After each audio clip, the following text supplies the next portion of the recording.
Chair. Morning, Chair. Okay. Morning, Chair. Morning, Chair. Good morning.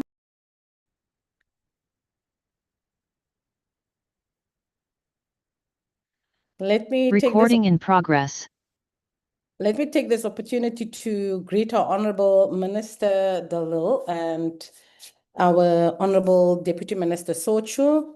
Greetings to DG Vele and the team from the department and all honorable members on the Zoom platform this morning. Desang, is it possible to flight the agenda for me quickly before I do my opening remarks?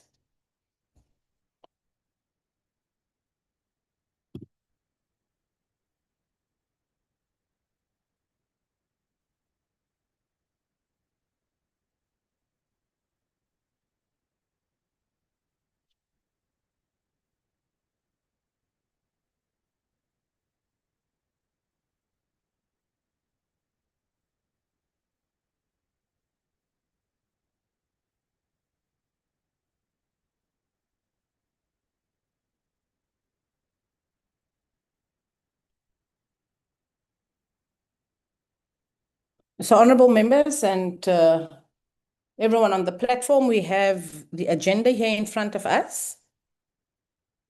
So, on our item where we are going to receive the reports, we are first going to interact with the Tourism Investment Summit report, and that will then followed by the two reports from the department as well, the fourth quarter performance report.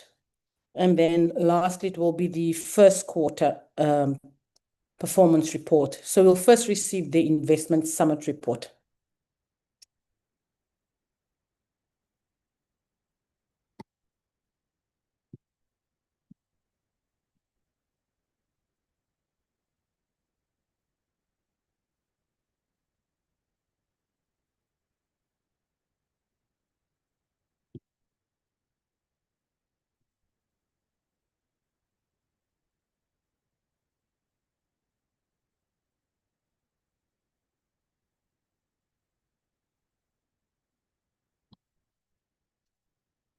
So this meeting is scheduled to consider Section 32 reports of the Public Finance Management Act No. 1 of 1999 on quarter 4 of the 2025-26 financial year, which ended on the 31st of March 2026, and quarter 1 of the 2026-27 financial year, which ended on the 30th of June 2026.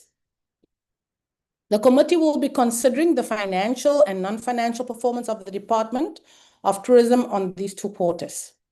So I must start by commending the department on the achievement of 98.3% of the planned targets at the end of quarter 4 of the 2025-26 financial year and 82.69% of its targets at the end of quarter 1 of the current 2026-27 financial year. This shows dedication by the department to perform on its predetermined objectives. However, ours as the committee is to conduct oversight, which includes scrutinizing the executive action.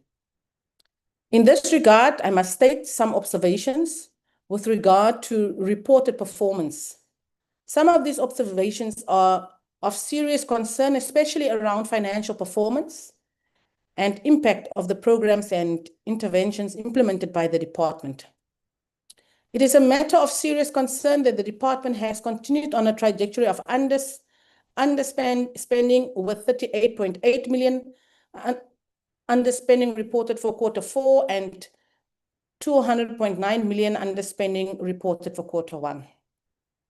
This underspending is unacceptable for the Department of Tourism, which has a meager budget hovering around 2.5 billion in the medium-term expenditure framework. The committee has identified various priorities, areas for the 7th Parliament, which require more budget. In 2 months' time, the committee will be compiling a budget review and recommendation report.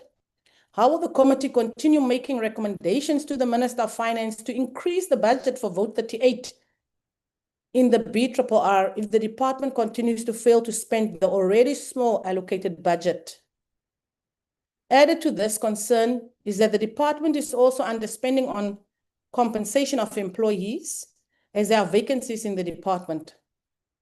The unfilled posts are unacceptable. Our country is sitting at a 32.7% of unemployment as reported by Stats SA in the first quarter of 2026-27, with most unemployed people being the youth. The department must fill all the funded vacant posts with immediate effect. I understand the matter of the special retirement dispensation that was extended to the public servants in the previous financial year, and that the department lost some staff in that process. However, it is unacceptable that the department seems to have not planned for this, nor responded to it with the urgency that it deserves. Another matter of concern is the lack of clarity on the impact and value for money on the reported performance information. It is not helpful for the committee that the department just indicate that a particular target was achieved, as it leaves the committee none the wiser. I understand that the issue be with the reporting template, which does not allow provision of detailed performance information. However, the DG would recall that this matter was raised with the department before, and an undertaking was made to submit annexes with quarterly reports to provide detailed information on the performance of the department against its planned targets. I would like to recommend that the department reverts to that arrangement of providing detailed annexes with all quarterly reports to assist the committee in conducting meaningful oversight on these Section 32 reports. In strengthening our oversight over the work done by the department, the committee recommended to the Minister to submit addendums on the 2026-27 annual performance plans for both the department and South African tourism. This was meant to ensure that the committee is able to conduct oversight on the impact of programs being implemented and not just a tick box exercise of targets being met. The committee is still awaiting the addendums. The 5-year strategic plan and the 2026-27 annual performance plan of the department are premised on the Tourism Growth Partnership Plan. As part of tracking the implementation of the TGPP, the department made an undertaking to the committee that a dashboard showing progress on implementation will be submitted and presented with all quarterly reports in the 2026-27 financial year. However, this was not done for this meeting today, and there was no reason provided. When my office followed up, a reason provided by the Office of the Director General was not convincing. It is important to clarify to the committee why there was no dashboard for implementation of the Tourism Growth Partnership Plan submitted with the presentation as agreed. Last week, the committee convened a meeting with the Development Bank of Southern Africa to receive progress report on the implementation of tourism infrastructure projects.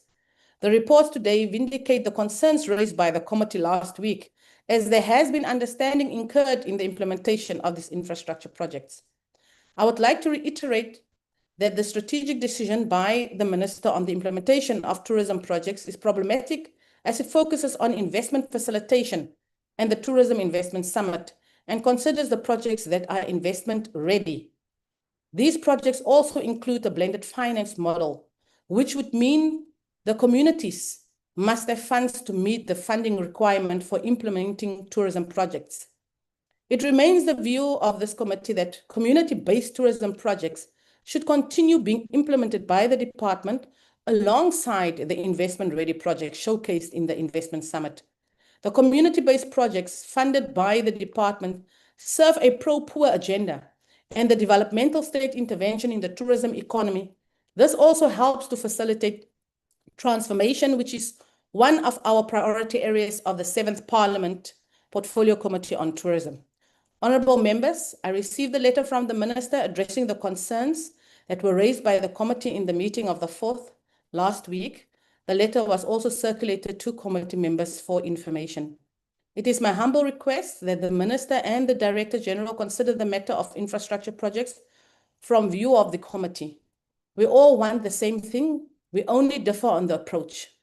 However, the view of the committee should not be seen as unreasonable, as the department has always had investment facilitation before there's always been a call for provinces to submit investment-ready projects, and an investment brochure was developed by the department to attract investors.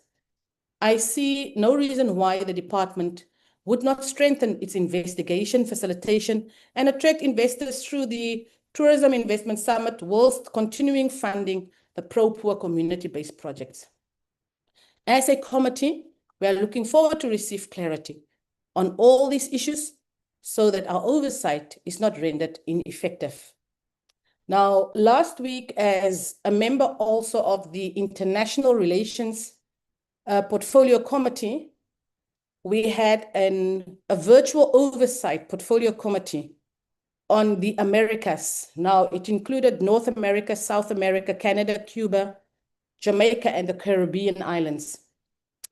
And one of the functions of the missions is to promote tourism and South Africa as a preferred destination, because I thought there were no method in the madness when I was told to join the International Relations Portfolio Committee.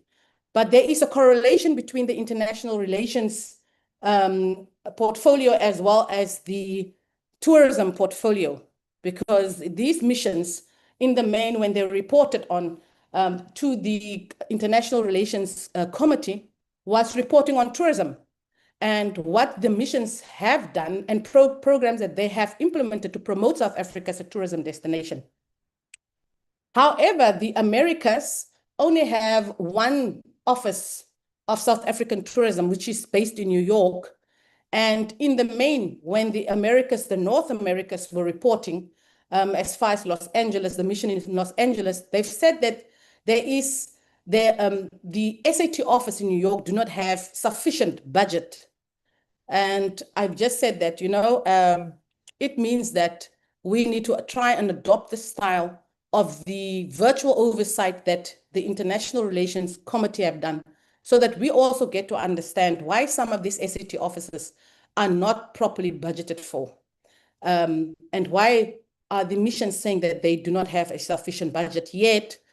As the chairperson of the tourism portfolio in Parliament, I do not have that kind of information. So we need to see how do we collaborate with the missions abroad, which also focuses on tourism as one of the aspects, and perhaps look into how do we ensure that there is another office, maybe in the South Americas, that will service all these missions in the Americas to strengthen tourism and ensure that we are getting more tourists to South Africa. Now, Disang, we can go back to our agenda.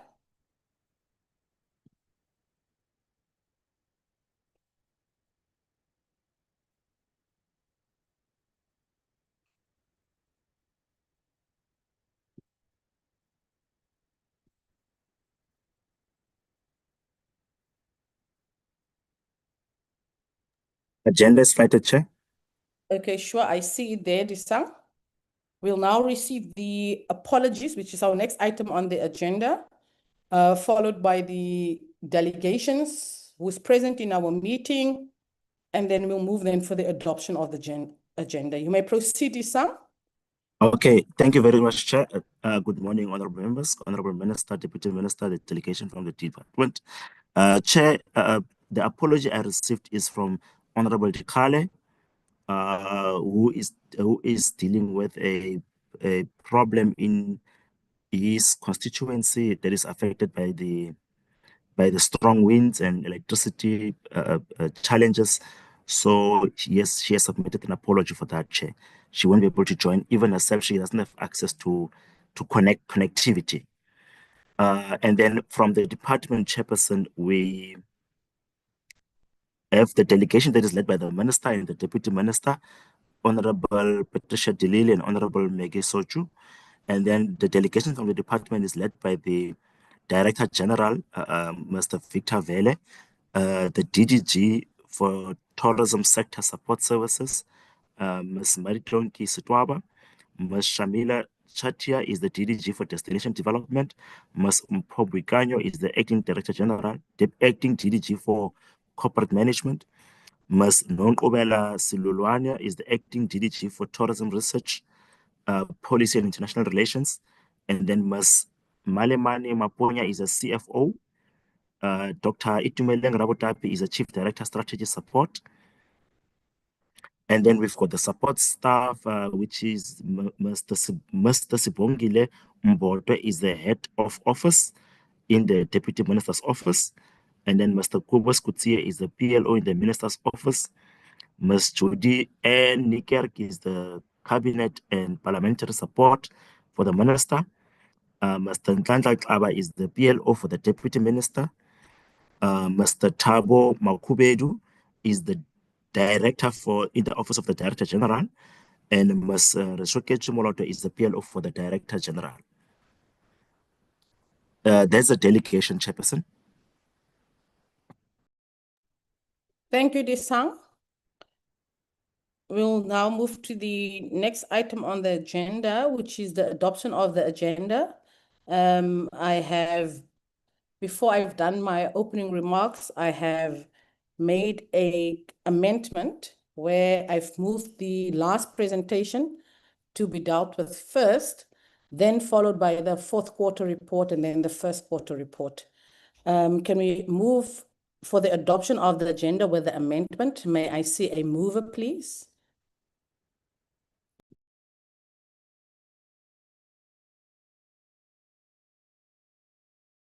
There's Honorable Lekharaba, followed by Honorable Basson. Thank you, Disang. Honorable Lekharaba, you may proceed. Thank you, Chairperson. I move for the adoption of agenda with the rearrangement made. Thank you. Thank you, Honorable Lekharaba. Honorable Basson. Thank you, Chairperson. I would like to second Honorable Lekharaba.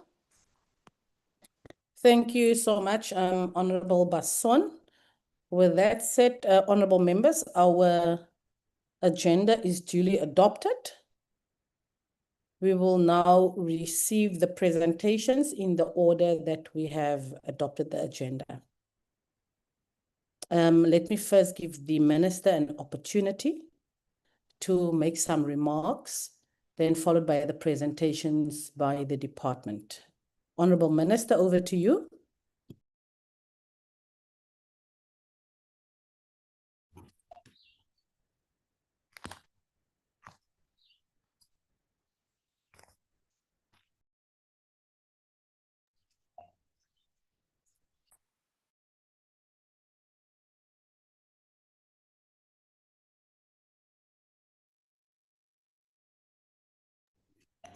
Good morning.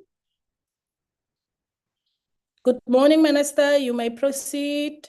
Good morning. Good morning, Honorable Chairperson and Honorable members. And greetings to the Deputy Minister and the DG and the team. I will ask the DG to lead the presentation. Thank you.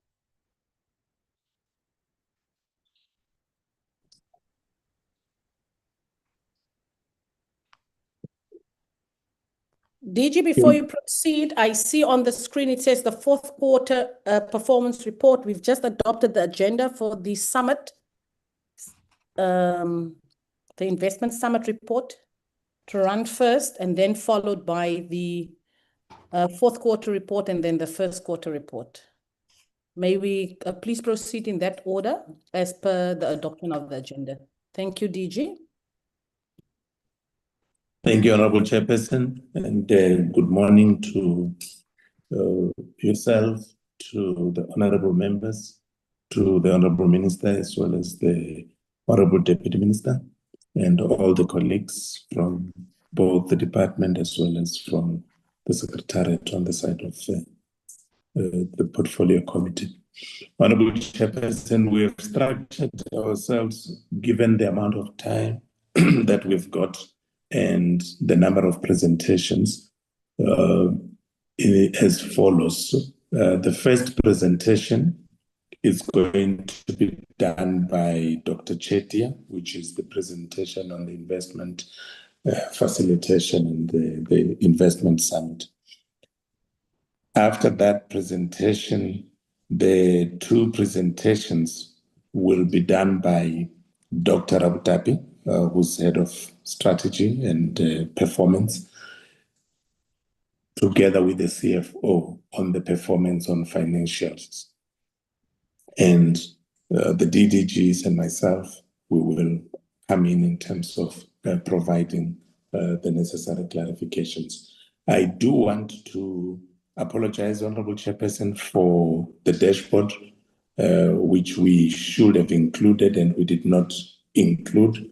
We will ensure that that is also processed through the minister and sent to the portfolio committee.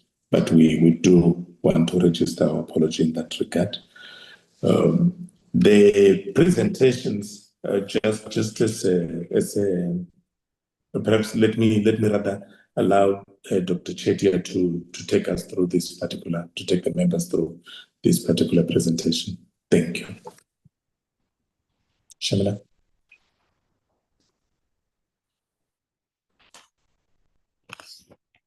Good morning, Honourable Chair, Honourable Members, Honourable DM and Minister, DG and colleagues. I will take you through this presentation, which is on the project pipeline and the investment summit. It's a presentation in two parts, and it concludes then with summary. In the investment pipeline area, we talk about the call for proposals that were made in 2025-26, and then highlight the investment-ready projects from last year. And then we outline the process for the investment call timeline. If we can move to the next slide. I think I've covered this area. It's ready to provide a progress update to the portfolio committee on the tourism investment area of work. If we then move to the next slide, which talks about the investment project calls that we have made. Slide number 5, please. We've run 2 calls for proposals in 2025 and 2026. These calls for proposals were made to provincial governments, to metro municipalities, as well as the private sector. The priority focus of the calls was projects that create inclusive growth and job creation, reduce poverty and address the high cost of living, and then, of course, ones that support the alignment for the capable ethical developmental state. And these are, of course, the focus areas of the 7th administration. We had called for projects that were in the categories of new constructions, upgrading of existing constructions, as well as refurbishment and repair of existing facilities. We used a very extensive project scoring matrix working in partnership with the Infrastructure South Africa. We aligned the scoring with the work that Infrastructure South Africa is doing on investment projects across the country. And what we added to it was this third column, which is called the 5 A's of tourism supply. So this looks specifically at the elements that are related to tourism specific projects, the attractions, activities, access, accommodation, amenities, and awareness. Each of these criteria, there were 5 of them, were given a weighting. So there was an assessment of compliance, focus, and importance of the projects. We looked at the 5 A's of the tourism supply. We then looked at funding and finance and whether there was in fact a funding gap and what that gap might have been. We looked then at the technical findings of the project itself, and this was weighted the most heavily. This looked at the institutional capacity to implement the project. It looked at the technical readiness of the assessments that had been completed. and it looked at risk assessment. And then we looked at the economic impact of it. And based on this very rigorous multi-matrix scoring criteria, we then arrived at a set of projects last year, and we used the same criteria, a little bit refined this year. If we could then move to slide 7, it provides an overview of the projects that we received last year. And I think the important note to make about last year was that we received a number of projects that were also requesting grant funding, in addition to ones that were actually requesting investments. And that is the key difference between the number that we received last year and the number we received this year. In summary, there were a total of 73 projects that were received, 34 from various provinces, and all provinces actually made submissions last year, 12 from 5 of our metros, and then there were 27 projects that were received from 9 from the private sector, and we received 15 from Sandparks and then 3 from Isimangaliso. And we included them in this category, which is the private sector category. Recording in progress. The 2025 investment ready projects that were then showcased at last year's South African Tourism Investment Conference are the ones that are listed in this slide. We had God's Window Skywalk in Mpumalanga, Hole in the Wall in the Eastern Cape, Eye of Menland, which is in Gauteng, the Orphan Kruger Lodge, which is in Mpumalanga, Futaski Restaurant, and Tokai Manor both in the Western Cape, the Water World Fun Park in the Eastern Cape, and then the Skukuza Rest Camp in the Kruger National Park. In 2026, as I'd indicated, we can go back to the 2026 slide, we had a smaller number of projects, 28 that were received, and the key reason that our various partners cited for only providing a much smaller number was that they didn't have very many investment-ready projects. And the key criteria, of course, was to clarify that this was not a call for grant funding, but it was a call for investment-ready projects. So we received then only 6 projects from provinces, 2 each from KwaZulu-Natal, the Western Cape, and the Northern Cape, 12 from 6 of the metros, and then from the private sector, and which included Sandparks, we received 10 projects this year. The next slide then speaks to the timeline. So we are now in phase 4. The team has worked really hard behind the scenes together with the private sector partner, TBCSA representative and Infrastructure South Africa, to actually look at the projects, to screen them, to make an assessment of them. And we are now in phase 4, where we are doing one-on-one engagements with the various project owners to clarify information in their submissions.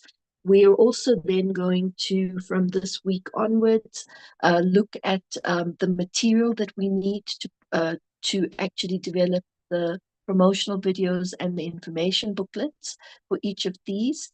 And then we're going to work on creating all of this information. The intention, of course, as was the case last year, is to take these projects to investors prior to the investment summit to see what kind of support we can gather before we actually get to the investment summit. Slide number 11 then just provides a Gantt chart of the same information. So I won't speak to it in detail. Suffice to say that the team is on track with these deadlines and timelines. And they did in fact start with the meeting of various project owners last year. So this work is very well on track. The next slide, if we could go to slide 13, then actually speaks to the reason for why we've been doing all of this background work. and it is to actually host the South African Tourism Investment Summit. The first one was hosted last year in September on the sidelines of the G20. Last year, what we also did was to work with UN Tourism to develop tourism investment guidelines for South Africa, and those guidelines are still in place. The summit itself will take place on the 30th of September to the 1st of October in Johannesburg. It's a 2-day program, but day one is a welcome event on the 30th of September, and the 1st of October is the full day summit discussion conversation.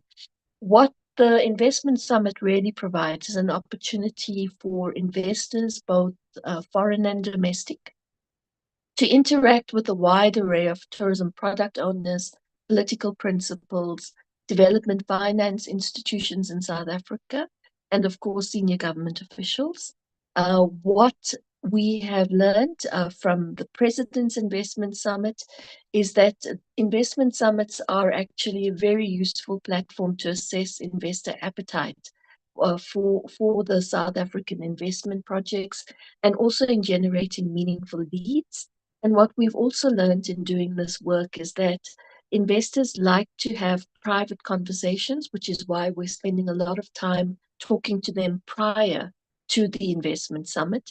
And they mostly listen at an investment summit and then talk with each other. There's a lot of conversations that happen during the breaks at the investment summit. So this purpose of our event is really to promote South Africa as a preferred destination for tourism investment, but also to promote the individual investment opportunities and match investors with specific projects in our portfolio.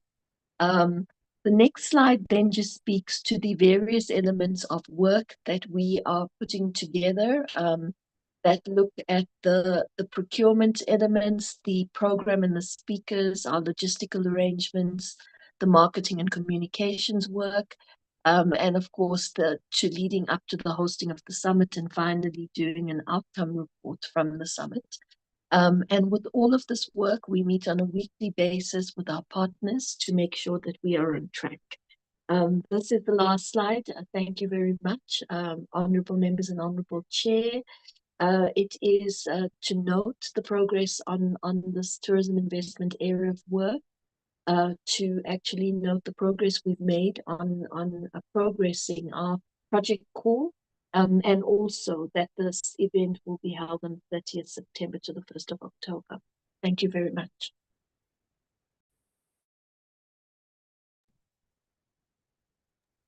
Thanks, Emily. Honorable Chairperson, shall we hand back to yourself at this stage, or shall we proceed? DG Vele, we will receive all the presentations, and then we will then give an opportunity to honorable members to interact with the presentations. You may proceed, DG. Thank you very much, Honorable Chairperson. Before Dr. Raptapi starts presenting, there are areas that I wish to just highlight, Honorable Chairperson. We, on the area of recruitment of personnel, it's an area that we are putting all effort in, and committees sitting week in, week out. What we are seeing, most of the people that are getting the jobs are internal promotions, which keeps us almost at the same space that we would have been before we actually advertised the positions.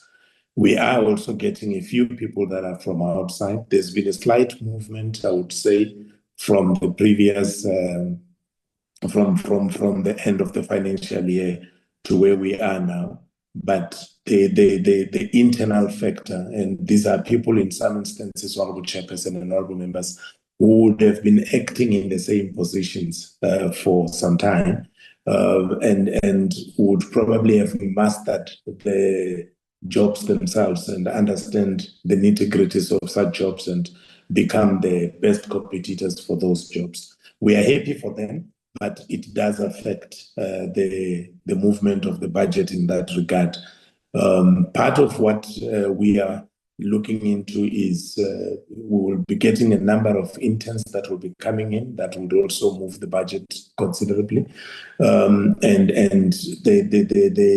the need to also have sufficient numbers, significant numbers of people that are coming in those particular internships and not the bare minimum. There could be part of what we've been trying to explore. We have not yet dealt with it fully, but is to say, if we have got interns that are doing work, but not necessarily sitting in the offices of the department, because that becomes our limitations. The space from an occupational health and safety and so on, that becomes a bit of a limitation because we would need to accommodate and so on.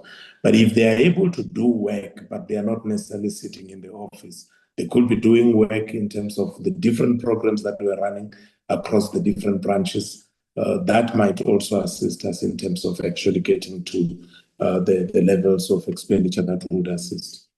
In terms of the other areas where we need to ramp up the expenditure, we have had these discussions with the minister and with the DM as well in terms of making sure that we ramp up with regards to the recruitment in as far as EPWP is concerned.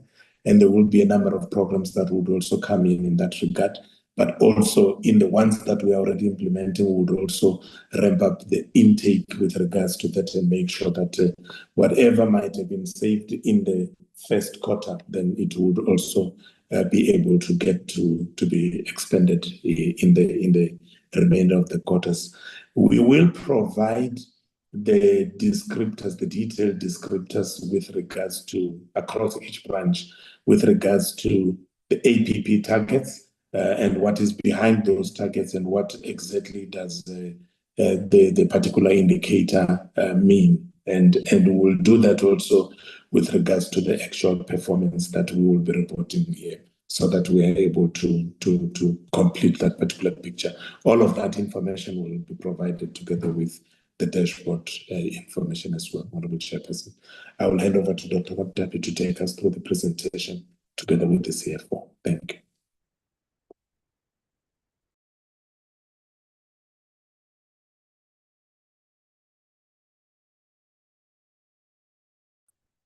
Are you able to hear me, DG? Yes. Okay, thank you so much, DG. Good morning to the Chairperson of the Portfolio Committee and your honorable members. Good morning to the leadership of our department, the Minister, the DM, the DG, top management of the department that is on call, and all of our colleagues. So I'll be taking you through, firstly, fourth quarter presentation for the previous financial year. So this slide, the honorable members, just show you the outline of the topics that will be discussed in this presentation. We'll look at the performance throughout all the programs, program 1 to program 4, and then the CFO will come in, and then afterwards we'll go to the first quarter presentation for this financial year, and then we'll do the same. So if you can move to the next slide, please. Thank you so much. So this slide, honorable members, just show you the picture of how we looked like at the end of the fourth quarter last year. So we had a total of 60 quarterly milestones to achieve for the fourth quarter. We were able to fully achieve 59 of those, which gave us a 98.33%. And then the only area where we did not fully achieve, but we've registered significant work, was only one, and it was in program 3, quality destination development. And you will see that in slide number, I don't know if should I just shoot straight to that slide or just briefly indicate all the areas where we have also achieved moving from program 1?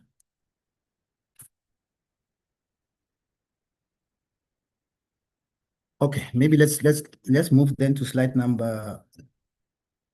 That would be slide number 19.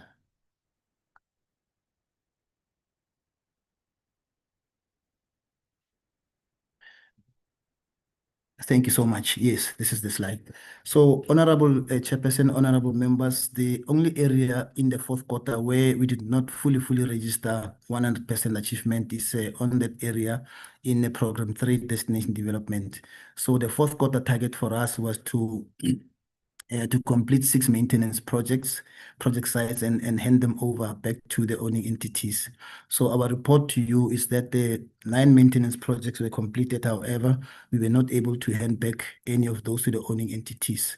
And then part of the reason is that there was due diligence which was being completed on the final project documents. And then this project then had to be escalated to the next financial year, which is this financial year 2026. So in all other areas in this program 3 destination development and other programs, program 1 administration, program 2 tourism research policy and international relations, as well as the fourth program, tourism sector support services, the department was able to fully achieve. So that would be the report to the honorable members on fourth quarter presentation insofar as non-financial performance information is concerned. Perhaps this is where I should pause and then through you hand back to the my CFO to deal with the finances, and then I'll come back. Thank you so much. Oh, perhaps even before the CFO, DG, let me just talk to this one of HR, although you've actually just mentioned HR information. If we can go to slide number 28. So, honorable members, this slide show you the total establishment in terms of those categories there.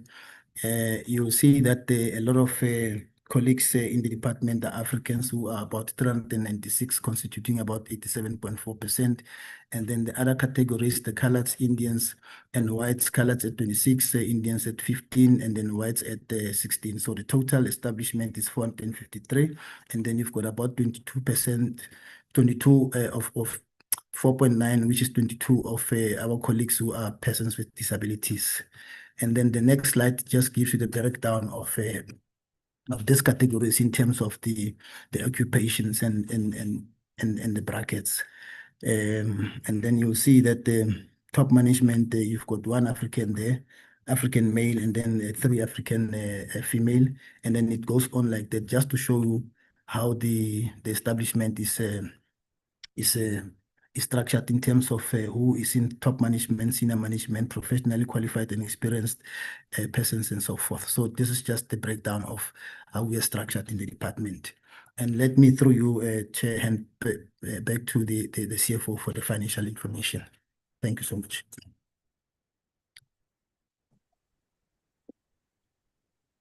Thank you, Dr. Rabutapi. Good morning to the Honorable Chairperson, to the honorable members of the committee, to the honorable minister, honorable DM, to the DG and other colleagues. I'm going to take you through the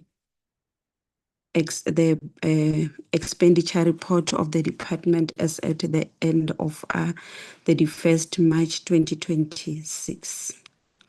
The department had an appropriated budget of 2.4 billion at the beginning of the financial year, and there were no adjustment for the period under review, and the actual expenditure as at the end of the financial year was sitting at 2.2 billion with a variance of 200.9 million as a savings.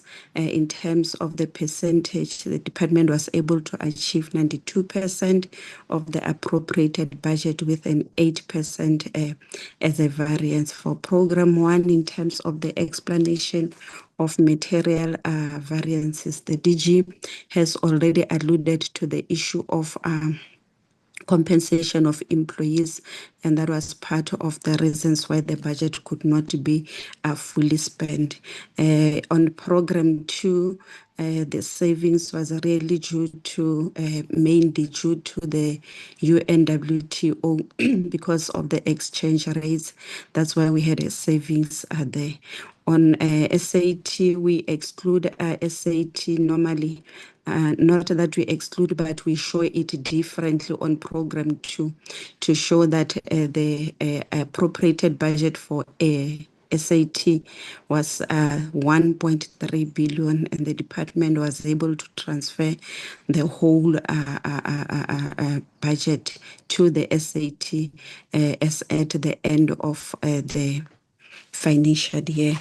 And on program 3, destination development, with the 36% variance, the main issue was the EPWP, where there were challenges, and Dr. Rabutapi was also able to allude to the fact that the target was not necessarily met. And on program 4, the issue in terms of the material variances was also COE that the DG has already alluded to. So overall, as a department, we achieved 92% of the appropriated budget in terms of the program, and that is how our budget structure is structured in the department with 4 programs.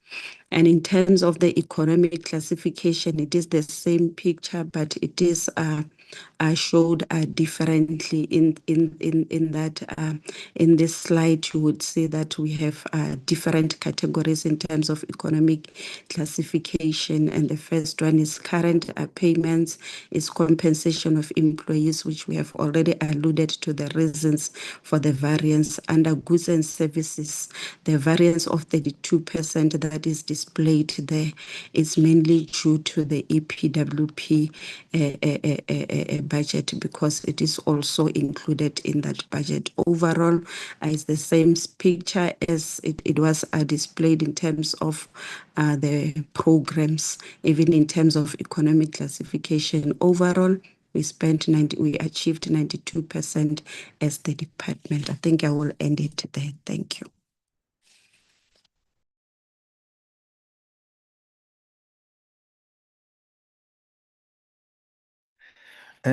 Thank you so much, CFO, through you, Chair.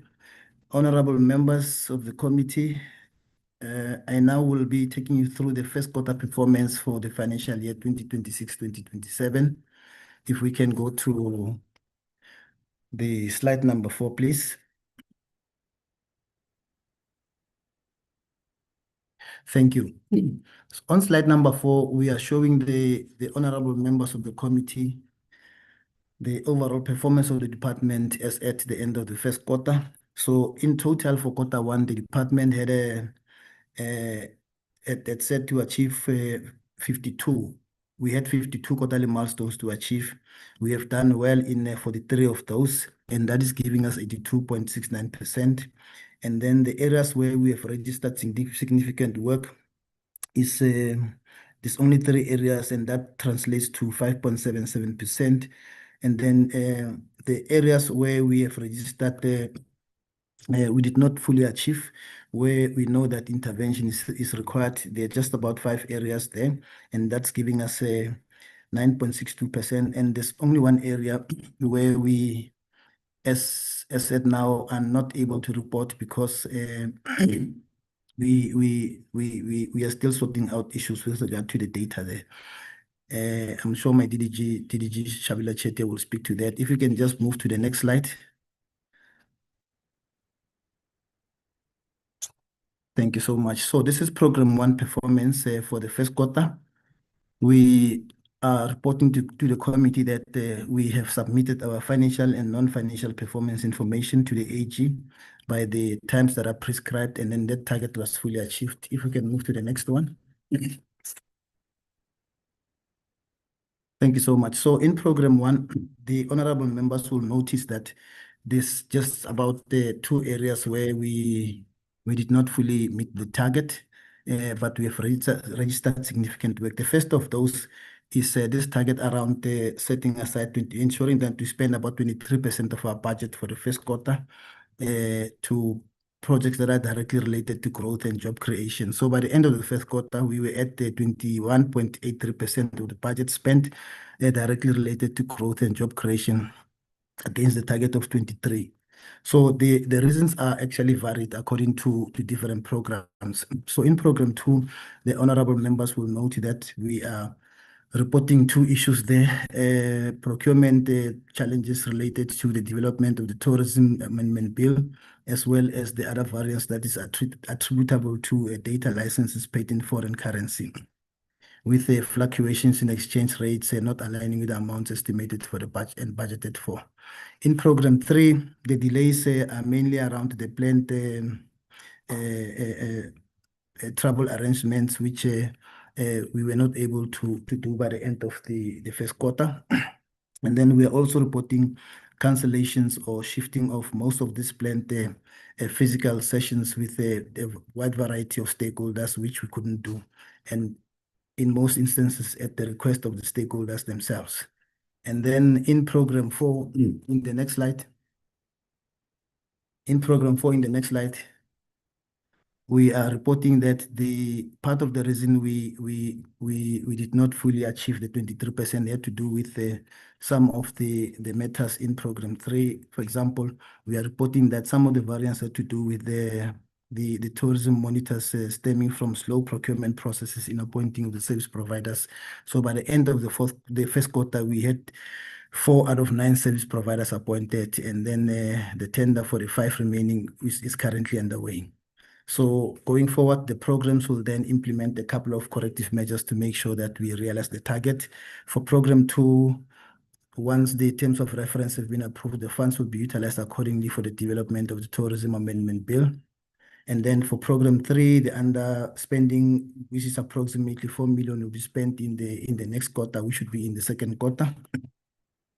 And then also for program 3, the projected expenditure will primarily relate to the payment of the work readiness training stipends, tourism monitors, and the first milestones payments for the first appointed service providers, as well as the outstanding uniforms.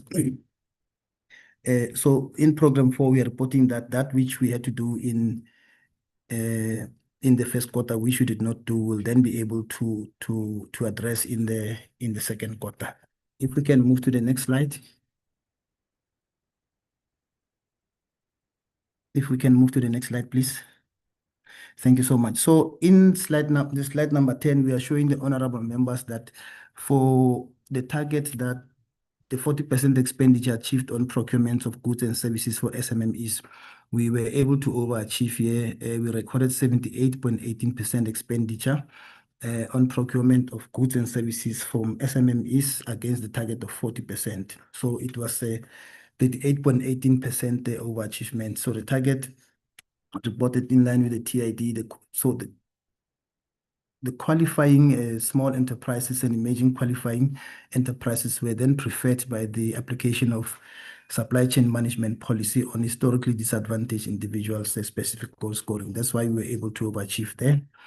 We were able to pay all our compliant invoices within 30 days as it's required.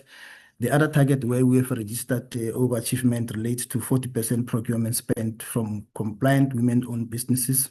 So by the end of the quarter, we were able to register 60.01% against the target of 40%. So the same reason here, the reason is similar to the one that I've mentioned on the target of 40% achieved on procurement of goods and services from SMMEs. If we can move to the next slide. Thank you so much. In terms of development of SAT quarterly oversight reports, we were able to do that accordingly, as well as with regard to the project that we are implementing on capacity alignment to the strategic priorities of the 7th administration. We had 2 quarterly milestones there, the first of which was from the outcomes of this exercise, we were then required to identify and prioritize the functional areas where we needed to start to implement intervention. So that exercise has been done. We do have the project plan in place.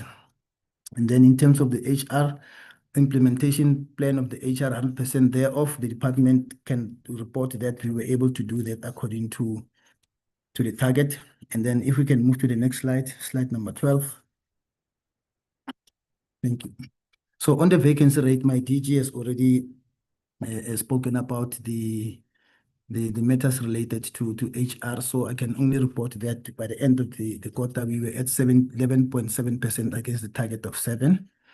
And then the SMS representation, we were able to achieve 50.3% against the target of 50%. The persons with disabilities, we report 4.5% against the target of 3%. The next slide, please. That would be slide number 13. Thank you so much. So in terms of slide number 13, you will see that we have also successfully implemented 100% of our workplace skills program in alignment with the responsive skills development. And then we have also achieved 100% of implementation of our communications plan, which is also aligned to the government priorities such as the MTDP, the TGPP, as well as the GAIN.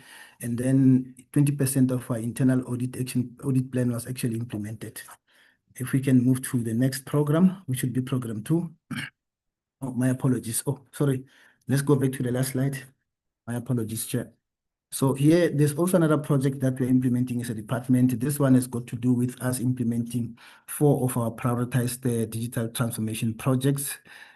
So for this financial year, we have chosen 4 of those, one of which is around HR systems, the second one being around upgrading and refreshing of our ICT infrastructure network, the third one being that of migration from GroupWise to Microsoft Exchange, and the fourth one being about network stability improvement.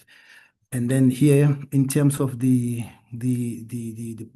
implementation of these projects, according to the project plan, we are happy to report that this target was also achieved by the end of the first quarter.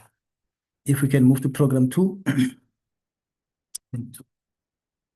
So program 2, in program 2, we've got about in terms of the number of monitoring and evaluation initiatives we're implementing as a department for this financial year, we are targeted about 4 of those evaluation initiatives which we are implementing. The first of which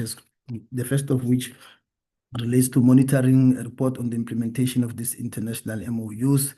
The second one also being the monitoring report on the implementation of the white paper.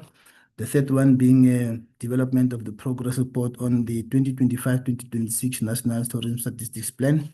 And the fourth one being around the quarterly reports on the implementation of the TGPP. So in all of these M&E projects, we are happy to report that we have achieved all of them as per the targets. If we can move to the next one, which is around the academic excellence recognition program for tourism graduates. So the first quarter target was concept development on the implementation of this program for tourism graduates. That has been developed. And then we also had another target under the department digitalization of the departmental systems. So for the 2020, this financial year, we've got about 3 of those, which we are digitalizing, maintaining, and enhancing as a department. The first of which is on the National Tourism Information Monitoring System. And there the target was to develop the progress report. The second one was on the maintenance of the National Register of Tourist Guides Information System. Also there, the target was to emerge with progress report on the maintenance and enhancement of this system. The third one was just around the maintenance, support, and enhancement of the TGPP dashboard. The target was to also come up with a progress report on the work that was done in that regard. So in all these 3, we are happy to report that the department was able to achieve. If we can move to the next one on slide number 18. Thank you.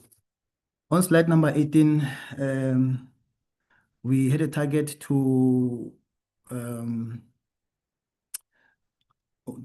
on slide number 18, the Honorable Chair, the Honorable Members of the Portfolio Committee.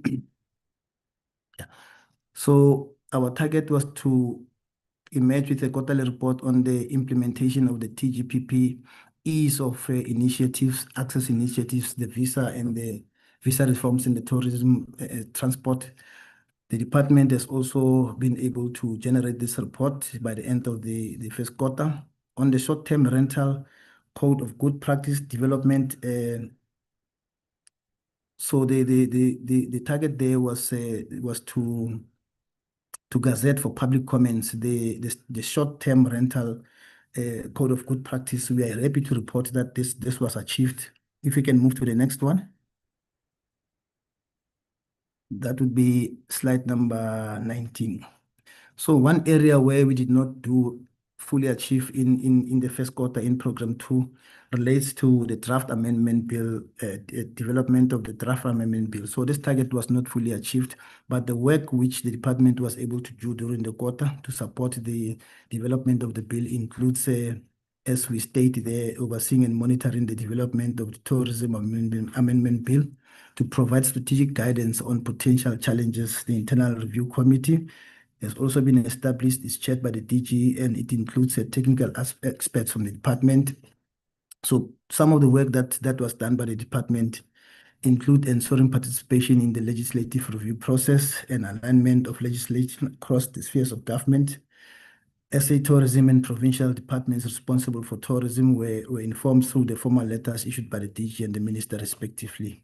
So the reason for variance there, the appointment of a senior counsel by the state attorney to develop the draft tourism amendment bill could not be finalized. And going forward, the legal services has been in constant contact with the state attorney to fast track the process and finalize the appointment of the senior counsel. So that is what we are reporting insofar as the target is concerned in program 2. If we can move to the next slide, on slide number 20. We had to host one tourism min-mac for the quarter, and that did not happen.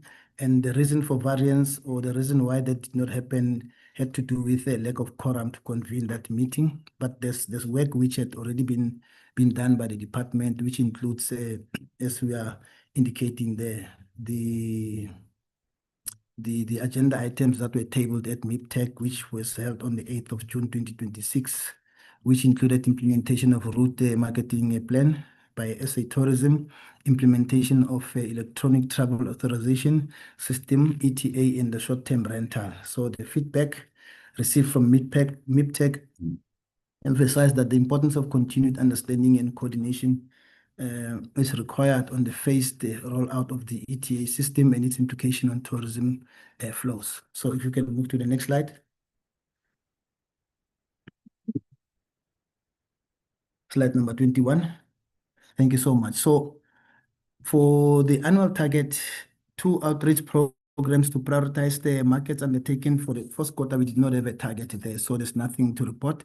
And then in terms of the 2 structured cooperation activities implemented under prioritized international market agreements, we are happy to report that 2 of those structured activities were implemented under the prioritized international agreement. And in terms of our participation in the tourism activities under the SADC, we did not have a quota for the first a target for the first quarter. Thank you so much. The next slide, that would be program 3, destination development. So under the number of destination planning and investment coordination initiatives undertaken, 2 of those are targeted for the financial year, the first of which relates to a pipeline of internationally prioritized tourism investment opportunities, the green and the brownfield projects, management thereof. And then the second one being around the investment promotion platform hosted. So for the first quarter, in relation to the pipeline of nationally prioritized tourism investment opportunities, we had to develop the quarterly report on the management of the pipeline, and we are happy to report that that was achieved. And then in terms of the investment promotion platform, we are also happy to report that the preparations for the investment promotion platform were finalized. If we can move to the next slide. In terms of the second output indicator for program 3, which had to do with the number of destination enhancement initiatives supported. So 4 of those initiatives are planned to be supported for the financial year current, and then the first of which is about handing over agreements of 17 community-based tourism projects to owning entities. So the quota against the target was to have the status reports towards the final completion and closeout of the projects. We are happy to report that that status report was developed. And then the second target had to do with completion with the 11 maintenance project sites completed. And the target was to come up with a status report towards completion of those 11 maintenance projects. We are happy to report that the status report is now in place. The third one was around the post-construction support for the sustainable operations of community projects, implementation thereof. The first quarter target was implementation of post-construction support for sustainable operations of community projects as per project plan. We are happy to report that that project was undertaken. In terms of the implementation of 12 tourism infrastructure projects by very different entities monitoring thereof, we are also happy to report that that work was done.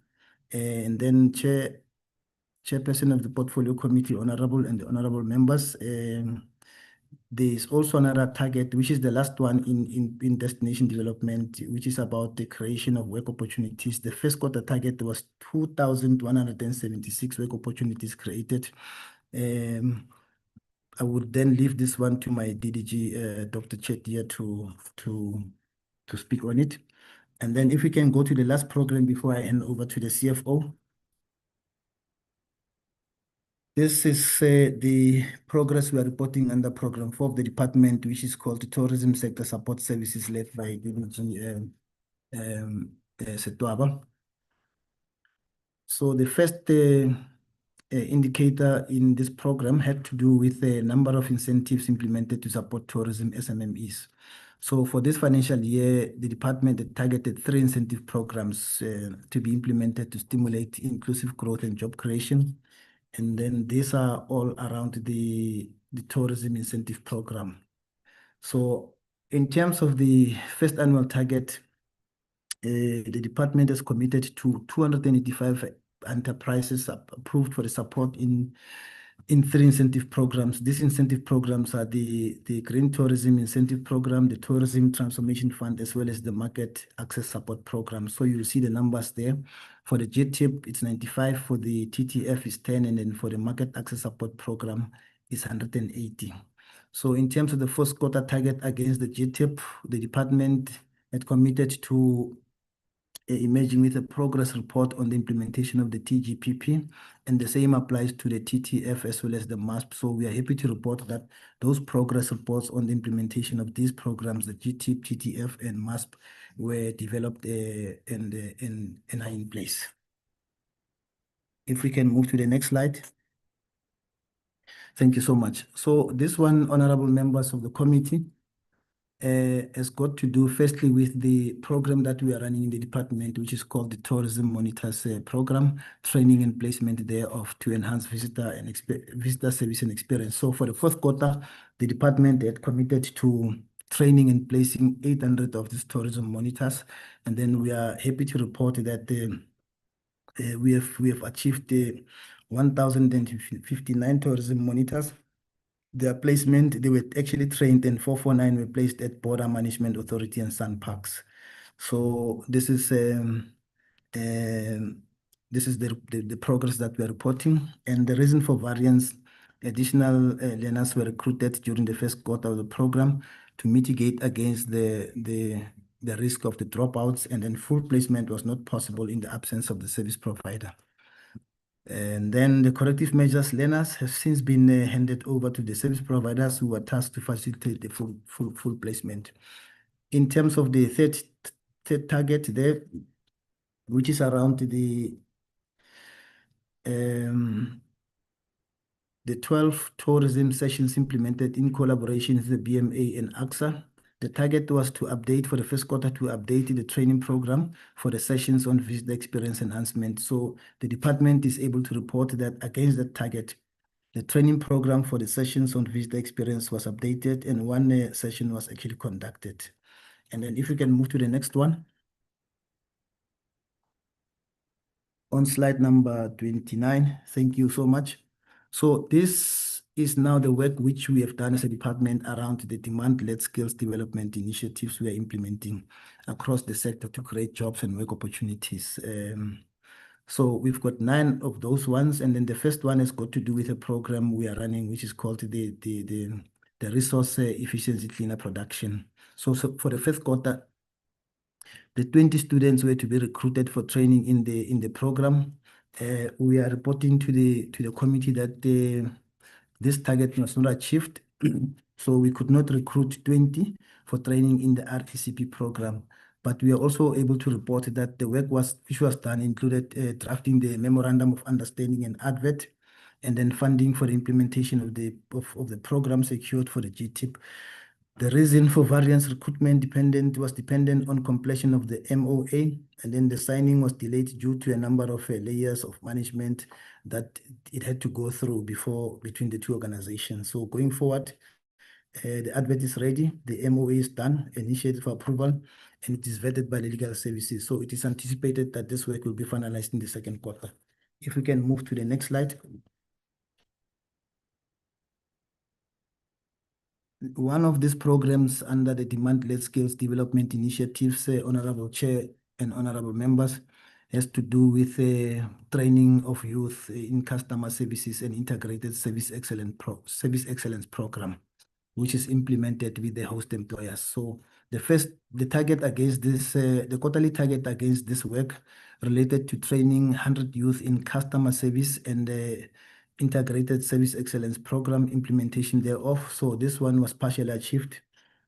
Training of 98 youth in this program was implemented, and then 2 of these youth dropped out of the program for better employment opportunities. That's why the target of 100 could not be achieved. And then they will be replaced. And then the third one, the next one, it's got to do with 100 youth entering various demand-led skills training. Here we are talking the culinary and other identified travel and hospitality program. So the quarterly target for this one had to do with recruiting, training, and placing of 100 youth with those employers in this program, the culinary and other travel and hospitality training program. So this work was done for the quarter. If we can go to slide number 31, this would be number 7, which has got to do with tourist guides training. So the quarterly target was recruitment and selection of 80 tourist guides. And then again, this one we are reporting, unfortunately, that 30 guides were so 50 guides were not yet, my apologies. 30 guides were recruited for astrotourism, night sky guide, and Mandarin. 50 guides not yet recruited for business enterprise development. And then the reason for variance, there were delays in finalizing the RFQ for the 50 business enterprise development guides. And so that is the reason. And the corrective measure, this will be finalized in the second quarter. If we can move to the next one, this would be number 8, which has got to do with 20 women recruited and trained for executive positions in the tourism hospitality sector. Here, the department had committed to emerging with a progress report insofar as this work is concerned in the first quarter. We are happy to report that the progress report was developed and is now in place. And then the APRL process also for 50 chefs to undergo trade qualification. So the target for quarter 1 was recruitment of learners for this program, the APRL, and then we are happy to report that work was done. And then the last one had to do with the district development model, stakeholder engagement sessions, outreach sessions, implementation thereof. We are targeted about 12 for the financial year. So the project plan for 12 DDM stakeholder outreach sessions was developed according to the target, and then 3 of those outreach sessions were implemented accordingly. And then if we move to the next slide, this would be HR information.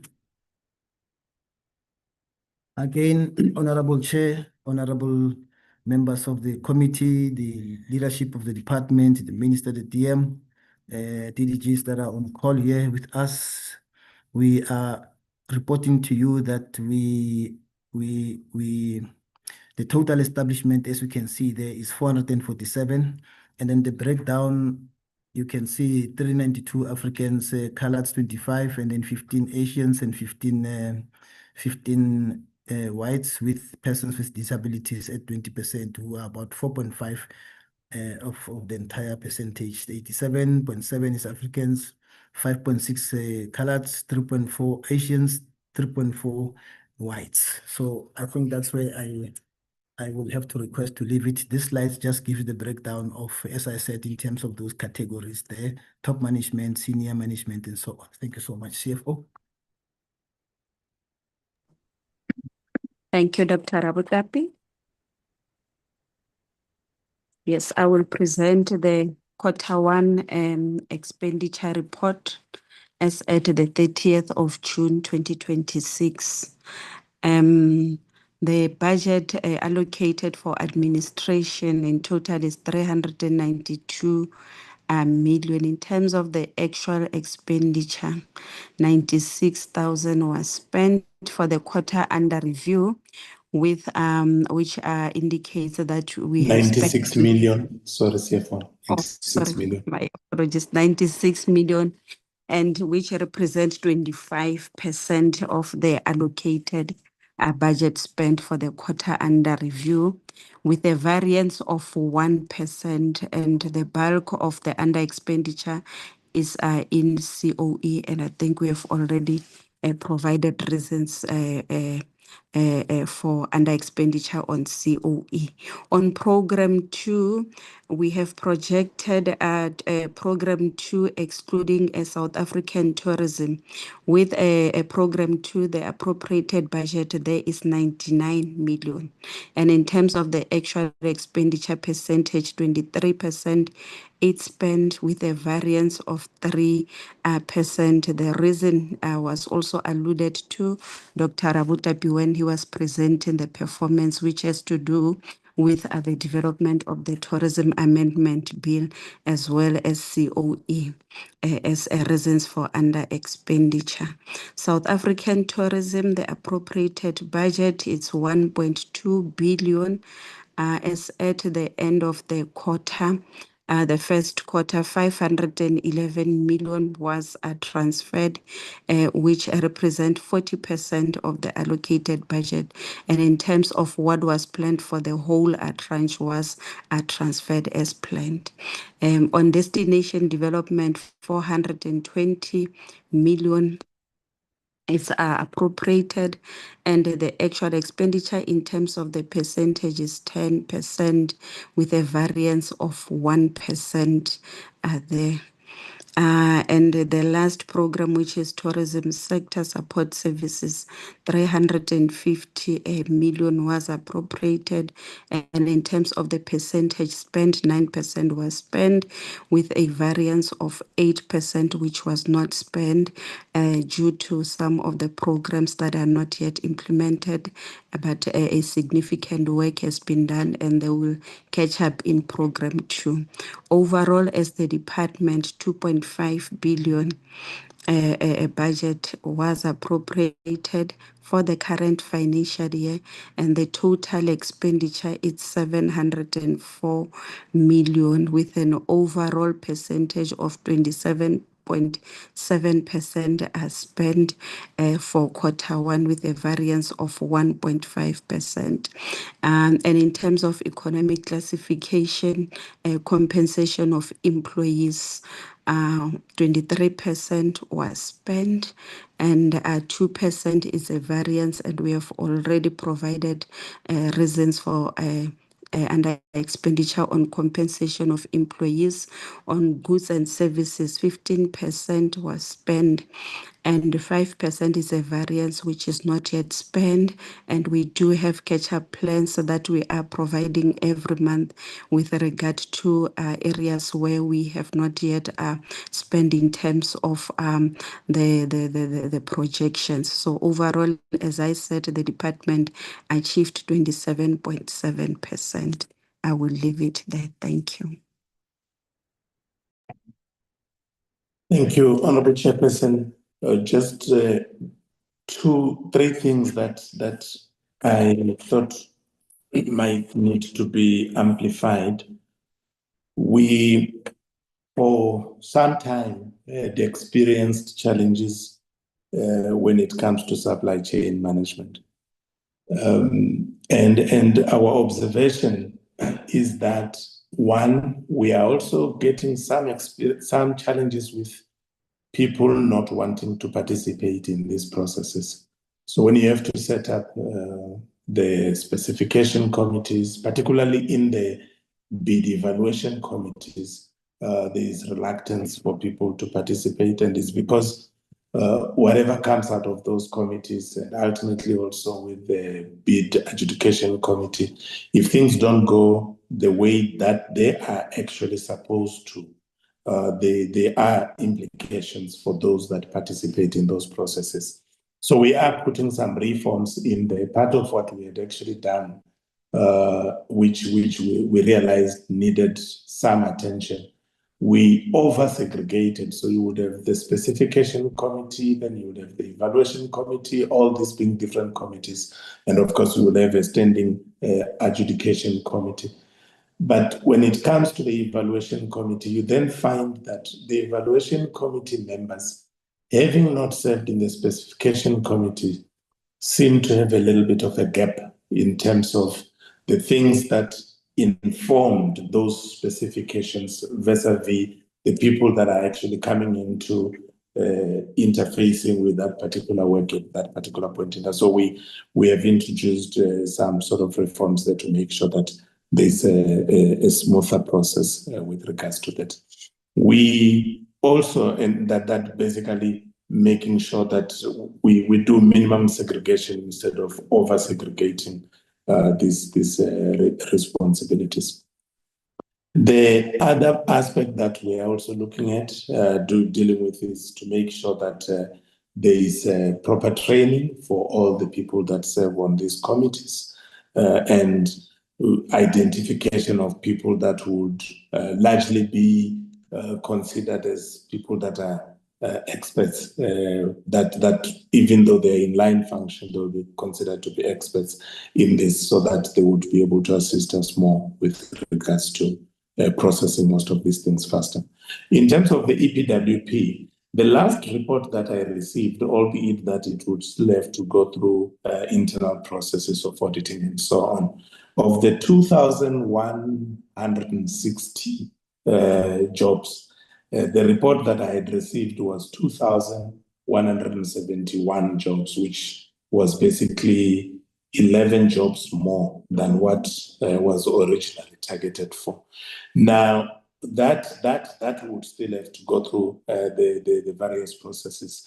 There were problems at the Department of Public Works and Infrastructure. The challenge was that their system where we capture these jobs was down. So as a result, they've had to now open it until the end of August for the first quarter, not for the second, for the first quarter, so that whatever information was still to be loaded would then still be loaded. We sometimes experience smaller problems like when an ID copy is captured into the system, its visibility on the other side is not as clear, and as a result, it cannot be recognized. Then we have got to go back, get another copy that would be a lot more clearer, then re-upload and so on. So there are those types of issues, but it is not about not meeting the target. The target, we are confident that what we needed to do, we did, and we did even more. But we need to ramp up that target, also related to the expenditure, because we do have the money. So we should be able to increase those numbers considerably. There are issues pertaining to the tourism bill. What we had to do was to get a council on brief, and to get the council on brief, we have to go through the state attorney. So we did that. Then they did find someone, but that person decided they would not be able to proceed. They had other things that they needed to also attend to and so on. And timelines for us were not going to actually work out and so on. So they had to go back and retest the market. And that process is only handled by the state attorney, it's not handled from our side. So as we speak now, we have got that council on brief, and that council will then work with us in terms of making sure that the process is properly guided so that whatever we are generating from a policy point of view, which is then translated into law, will be able to withstand all other tests that are supposed to be conducted before it is concluded. And on the MINMEC one, it was a matter of diaries, the issue of not being able to get that quorum, and there will be a catch-up plan in terms of making sure that the meetings that were supposed to take place would still be able to take place in that regard. Short-term rentals, yes, we have achieved it, but it is also important to indicate that the comments period closed, and we are now at a point where we are considering those comments, and they'll be processed through to the minister, and then the minister would make a final determination in terms of the way forward with regards to that particular piece of work. Thank you very much, Honorable Chairperson. I'll stop here.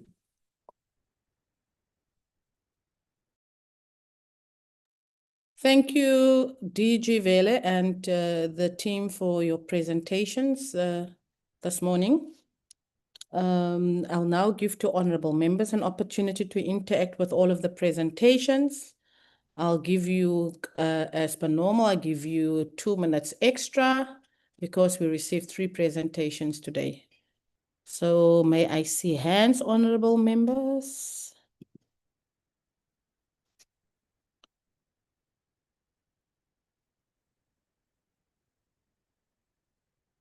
Honorable Tlongo, Honorable Ishmael, Honorable Tito, Honorable Linda, Honorable Basson,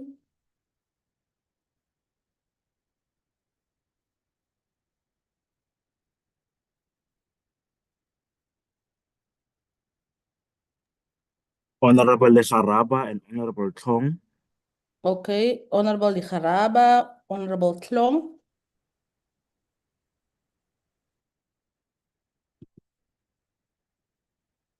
and is Honorable Masabela on the platform? And myself, Chair, my apologies. I'm struggling here with the network. Honorable Maecho. Okay, Honorable Maecho. Honorable Mashabela is on the platform. Honorable Mashabela, would you like an opportunity to interact with the presentations?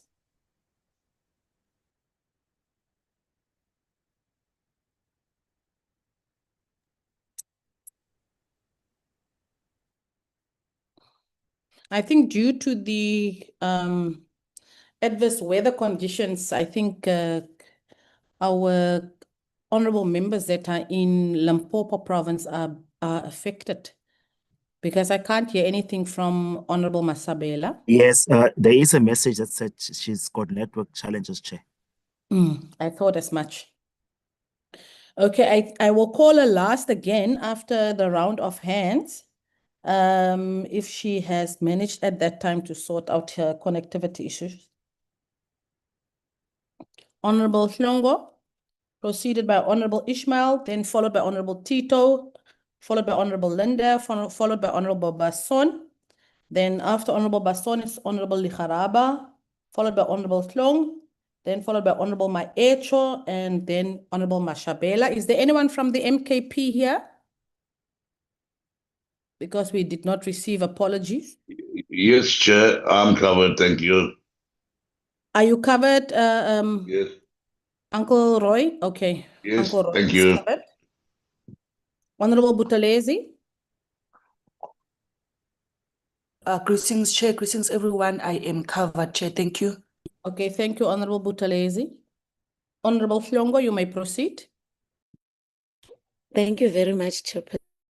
Greetings to everyone on the platform, the Minister, the Deputy Minister, the DG and all officials from the department, and the honorable members. Chair, you pardon me because I'm also taking Honorable Dikhale's questions that she has given to me. So an extra minute, I think we'll do, Chair, if I exceed the 2 minutes that you've given us. Chair, on the investment Correction, Honorable Hlongo. I'm not giving you 2 minutes. I'm giving you 5 minutes, all of you. So you may proceed. Thank you, Chair. On the investment summit, Chair, the department presents Godwin's or Skywalk as an investment-ready project with full compliance. However, Chair, stakeholders on the ground indicate there has been no tangible progress, despite the committee being informed in December that construction would commence around March this year. Can the department explain what has actually been achieved on the ground since then? Specifically, what milestones have been completed, what funds have been spent to date, and what is the revised commencement date for the construction? And has the department physically verified progress on the Skywalk project before presenting it to this committee as investment ready? Or is it relying solely on reports from the project proponents? If there has been no visible implementation, why is the project still being presented as a flagship investment ready project? Another thing, Chair, that is of concern from me, especially in the projects of Mpumalanga that were there, is that not most of the time, all the projects of the department are in the line or the corridor to Kruger National Park. Yet you've got Nkangala and Kharisibande districts. What strategy does the department have to ensure a more equitable spread of tourism investment across the entire province instead of repeatedly investing in the same corridor? If government continues to invest only where tourism is already established, we risk widening regional inequalities. How is the department identifying and supporting emerging destinations that could create jobs and stimulate local economics outside the traditional tourism hotspots of Kruger National Park?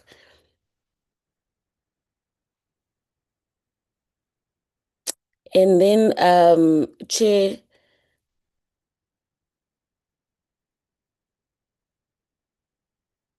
also, there's where the presentation speaks of, I think, 6 provinces, Eastern Cape, Free State, Gauteng, and Limpopo, and Mpumalanga Northwest, that submitted 0 projects for the 2026 call, claiming they have no investment-ready projects. What urgent structural interventions is the department making to assist these provinces? Or has the department completely abandoned investment facilitation outside the Western Cape, KZN, and Northern Cape? On the Q4 presentation, what key findings did the National Tourism Statistics Plan reveal about tourism jobs and economic growth? And how are these findings being used to guide policy and programs of the department? Again, Chairperson, 9 maintenance projects were completed in Q4, but none were handed over because of the delays in document verification. Why was the document verification not done while construction was taking place? When exactly will the 9 completed projects be handed over? And what is being done to protect them from vandalism or deterioration while they remain unused? And then, pardon me, Chair, remember I said I'm taking questions of Mam Dikhal. And then why was there no Q4 target for working for tourism program? And then lastly, on the Q4, although no Q4 target was set for working for tourism jobs, did the department meet its annual target of 1,400 work opportunities by financial year end? And then, Chair, we would understand that the Department of Tourism is one of the departments that the President has placed at the center of job creation in our country. Now, the department repeatedly reports on the number of people recruited, trained, and placed. However, how many of these opportunities translate into permanent jobs? Can the department provide retention figures for beneficiaries after the programs end? The department spent only 21.83% of its budget on growth and job creation against a target of 23% in the first quarter. What impact will this underspending have on achieving the annual job creation targets?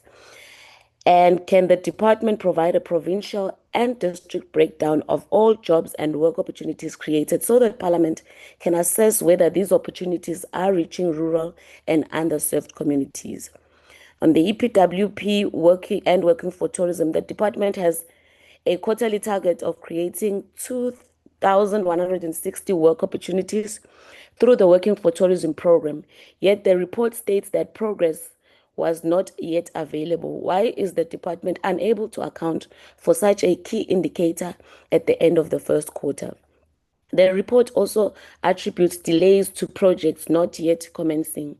Which specific projects have not started, and what timeframes has the department set to ensure these EPWP opportunities are not lost?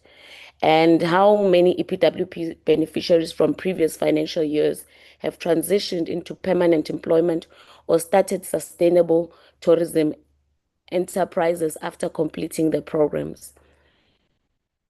And on the tourism graduate recruitment program, the department exceeded its quarterly target by placing 156 graduates instead of 100. While this is commendable, how many of these graduates have secured permanent employment and how many are simply on fixed-term placements? Can the department also provide a breakdown showing how many graduates were placed in each province and how many of these graduates are from the TVET sector? On tourism monitors, the department trained 159 tourism monitors, but managed to place only 449 in the borders and in sandparks. I think that's what they said. Why were beneficiaries recruited and trained before service providers were appointed, leaving more than half without placement? The report cites procurement delays as the reason for the low placement rate. What consequence management is being applied where procurement failures delay employment opportunities for young people? And then lastly, Chair, what is the long-term plan for tourism monitors? And also, the presenter mentioned that they were placed in borders and sandparks. Can we please have the borders where they were placed and the sandparks that the 449 were placed? Thank you, Chair. That would be all for me. Thank you, Honorable Slongo. Honorable Ishmael. Thank you, Chair. Good morning, Chair. Good morning, colleagues, and good morning to everybody on the platform. I'll start with the first presentation on the Tourism Investment Facilitation and Investment Summit. My first question, the submissions dropped from 73 in 2025 to 28 in 2026. And you stated that 6 provinces submitted 0. What specific support has the National Department of Tourism given to build provincial, capacity, and what will you do to ensure 100% participation next year? My second question, 8 projects worth 1.09 billion were showcased. Now, from here, how many deals, memorandums of understandings and rands were actually secured? I mean, can you provide us with, a project-by-project status on construction and investment so that we can actually understand the outcomes or the output of this particular, these investments? My third question, the 8 projects, project, 1,040 construction versus 474 operational jobs. Now, what is the projected annual revenue and wage bill from those 474 permanent jobs? What are your minimum jobs or revenue threshold to call a project investment ready? I'm just trying to understand how you're working your figures. And then my fourth question, of the 73 projects in 2025, how many are township, rural, or community SMME owned? How are you ensuring that the investment, the Tourism Investment Summit doesn't just showcase, the big Western Cape or Gauteng projects? How are you ensuring inclusive growth?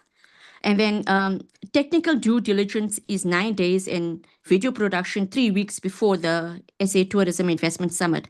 How do you ensure that 28 projects are truly, bankable and not just like a presentation ready? I want to understand that as well. And then what is the total funding gap across all 73 projects from 2025?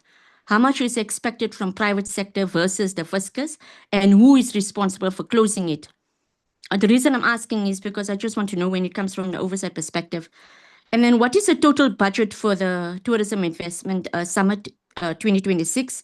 And what are your binding targets for like the money spent, rands, used, deals signed, and jobs created? How are you actually going to measure the success of these things? And then after an investor commits, at the investment summit, who is responsible for like de-risking it when it comes to land, the environment, impact studies, the water, the power, the zoning? What is the department's role to ensure the MOUs become bankable deals, just to make sure that it's value for money and output? And then my last question, will the department commit to report back to the committee in maybe November 2026 with the amount of deals signed, the rents used, and then jobs created from the Investment Summit 2026? Chair, we need investments that create jobs and revenue, not just summits and booklets. So we need targets, timelines, and proof of delivery so that we know where we're going and we can actually do the oversight necessary. Quickly on the presentations for the 2025 quarter performance report and the 2026-2027 quarter performance report. I only have 5 questions. My first question is based on investment not spent, and that equates to the jobs that are lost. If I'm looking at pages 37 to 39. So in 2026-2027 quarter 1, 38.7 million rand underspent, and in 2025-2026 quarter 4, 200.9 million rand underspent. Now, which 3 investment projects are at risk? How many jobs will be lost due to this?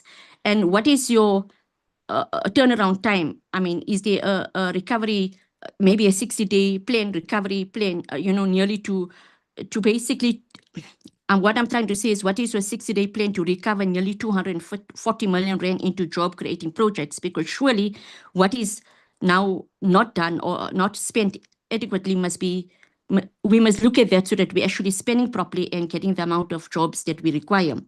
My second question is basically vacancies that are blocking job creation. This is on page 12. I see the vacancy rate is currently 11.7%. But how many other posts in infrastructure, incentives, and EPWP are still vacant? And by when will these vacancies be filled? And how many jobs were lost because these posts are actually empty? And then my third question, quickly, targeted outcomes for youth and so forth on page 27. Now, you see that at 1,059 monitors were trained, only 449 were placed, 610 still unemployed. So, similarly, I think the target was only 1,500 jobs for 2025-2026. Are you actually not under-targeting jobs? And by when will all the 1,059 currently trained monitors be placed? I think, when you're looking at tourism and you're looking at investment and you're looking at job creation, surely we need to set targets that are going to be workable and, not under, we don't want to under-set targets because our aim is to always reach for higher. And then looking at investment summit and community outcomes, how many community-based projects for the summit were stopped? How many are targeted at, townships, villages, and small towns? And what are the targeted outcomes for community ownership and jobs? And then my last question, virtual meeting savings on page 8. You saved money on travel due to virtual meetings. Now, if you continue with virtual meetings, where will you allocate the savings of these meetings? I mean, which specific service delivery programs will get that money? We want to understand where the monies will be utilized appropriately. Chair, I have 5 recommendations. One is the committee recommends targeted investment recovery. The department should submit a 60-day plan in 14 days, if possible, to redirect nearly 240 million rand to job-creating investment projects rather than rollovers. My second recommendation, the committee recommends targeted job creation. The department should increase the 2026-2027 jobs targeted beyond 1,500 jobs. The tourism monitors fill all critical vacancies in 60 days and place all 1,059 monitors, in 60 to 90 days with township targets. I think that will effectively be able to tell us that you are reaching and having an inclusive growth and inclusive job creation target going forward. And then the committee recommends targeted community outcomes from the summit. The department must, table the list of summit projects and ensure 50% have signed community benefit agreements with job targets attached. And the department must report back to the committee in this regard. And then the committee recommends targeted use of savings. the department should table in Q2 how much will be saved from virtual meetings and which specific service delivery programs it will fund with job targets. And then the last recommendation, the committee recommends targeted reporting. From Q2, every quarterly report must include jobs created, investment projects on site, SMMEs funded, and the TGPP dashboard. Thank you, Chair. Thank you, Honorable Ishmael. Honorable Tito. Thanks, Chairperson. Greetings to the Minister, the Deputy Minister, and everyone who is present, and also my colleagues. Chair, I have actually four questions. And my first question is, of the projects showcased at the September 2025 investment summit, how many have progressed from presentation to actual implementation, and how much investment has been mobilized, and how many jobs have been created as a direct result of the September 2025 investment summit? What safeguards will prevent the Tourism Investment Summit from becoming a platform for announcing projects rather than a mechanism for securing actual investment, implementation, and community economic participation? And also, Chair, where communities are the beneficiaries of investment-ready projects, what ownership percentage or other legally enforceable economic interest will communities retain once private investors enter into these projects? And Chairperson, we always have a problem of underspending in the Department of Tourism. And then can the department maybe tell us, maybe today, what measures are they going to put in place to make sure that we don't come across a problem of underspending when we have a problem of unemployment across in South Africa? Thanks, Chair.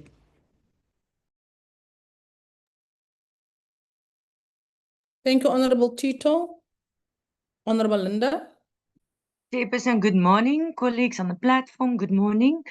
Thank you for the presentations, and I want to thank the department for the efforts to promote investments. However, Chair, this portfolio's responsibility is to assess outcomes rather than activities. So, can the department distinguish between outputs and income and outcomes? And do we have a monitoring and evaluation plan for this program? We need evidence that these activities are resulting in increased private sector investment, new tourism businesses, sustained employment, and higher visitor numbers. So much of the presentation is mostly focused on timelines and administrative processes rather than measurable outcomes. Chair, my key concerns are that there's no evidence of actual investment secured.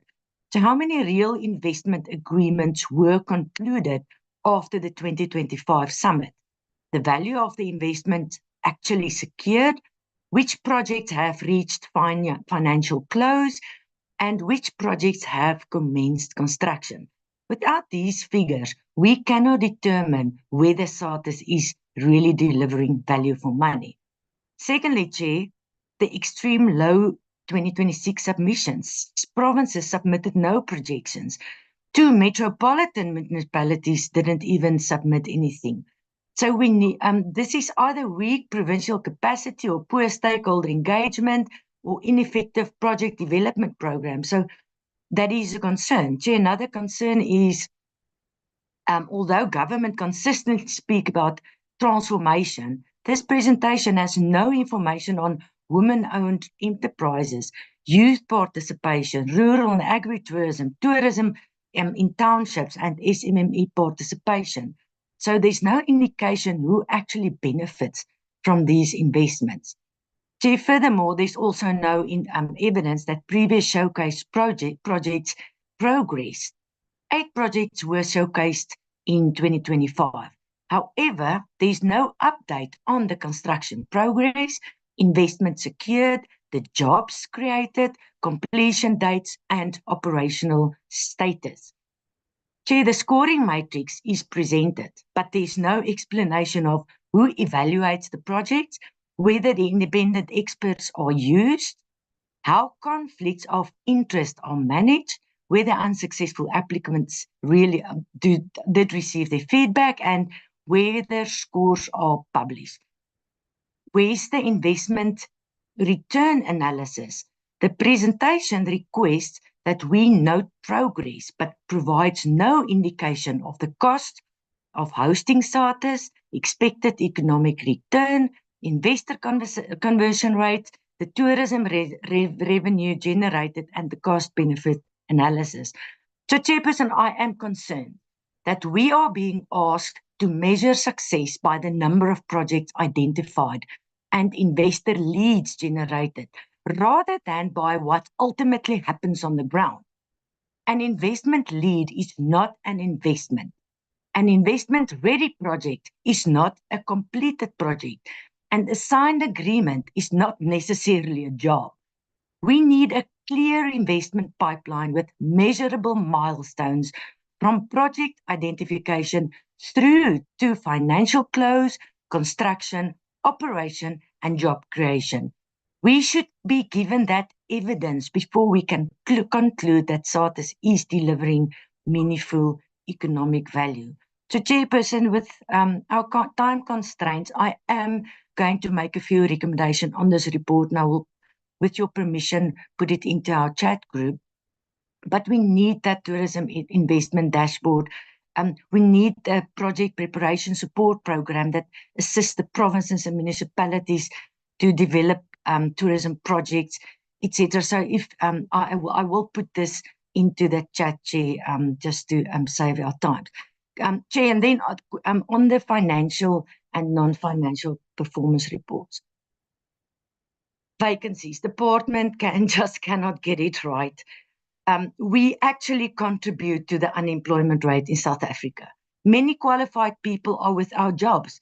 The DG Minister, really, you need to take action to fill these vacant positions. We cannot listen to more excuses for not filling these posts. Secondly, Minister and DG, where is the dashboard on the implementation of the tourism growth partnership plan that we requested a few months ago? Underspending increases quarterly. We heard some explanations, as we always do, but what is the department doing to prevent this? In the next financial year's tourism budget, the department will complain when the Treasury gives you less funding, but you cannot even spend it. On the under expenditure of the travel, Chairperson, are you taking this into consideration with future budget planning? And why can't these funds then be reallocated where needed most? Can the department explain to the committee how monitoring and evaluation is implemented in our 4 main programs, as well as the programs within? And can the department give us an update on the Green Tourism Incentive Program? I note that a report was submitted, but where was that submitted to? DG, please give us more information on the Artisan RPL program. How many citizens have benefited from this program? And how many of these participants took up permanent employment? And then 2 more questions, Chair.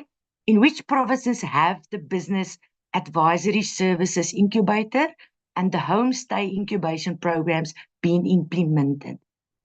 When can we see a report hereon? And again, do you have a monitoring and evaluation plan for these programs?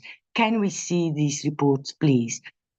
Chair, has the department strengthened its collaboration with CASITA? You will remember we asked about this.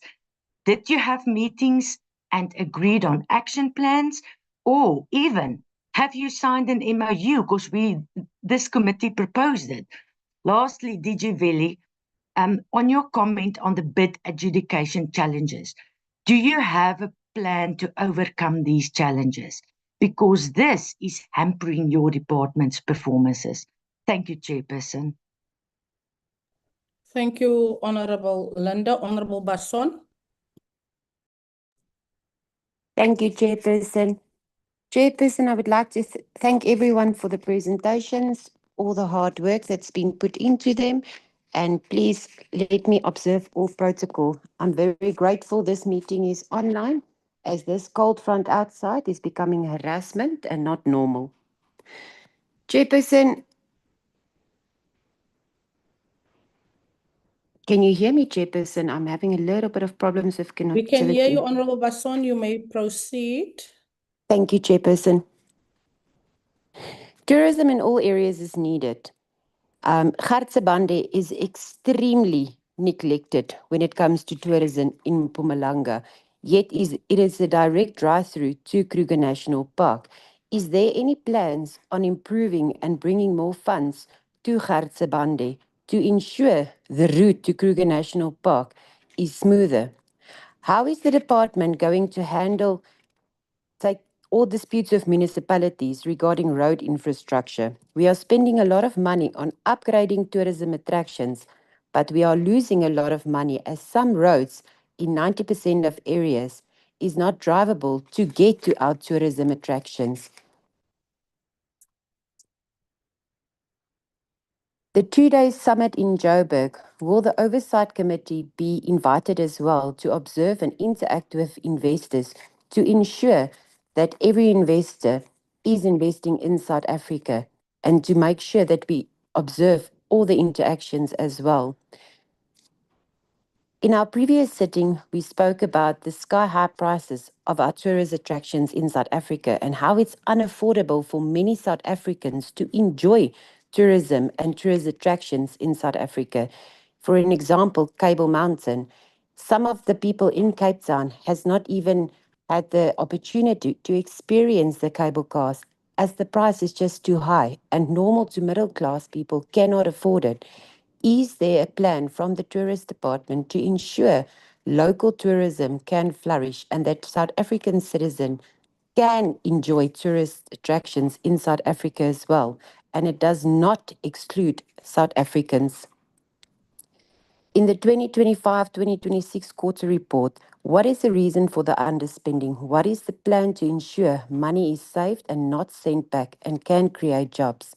What is the plan for 2026-2027? What was the plan for township tourism? Where was funds spent and how was these township upgraded and assisted with tourism funds? Please, can we ensure that in 2026, 2027, 2028 financial report, more money is allocated to township tourism? This is a standing item in every one of our tourism meetings, yet it is an item that gets neglected and ignored. If we can please focus on township tourism, especially now as fuel prices are going up, people in the townships are really, really struggling, and we need to invest more in our townships.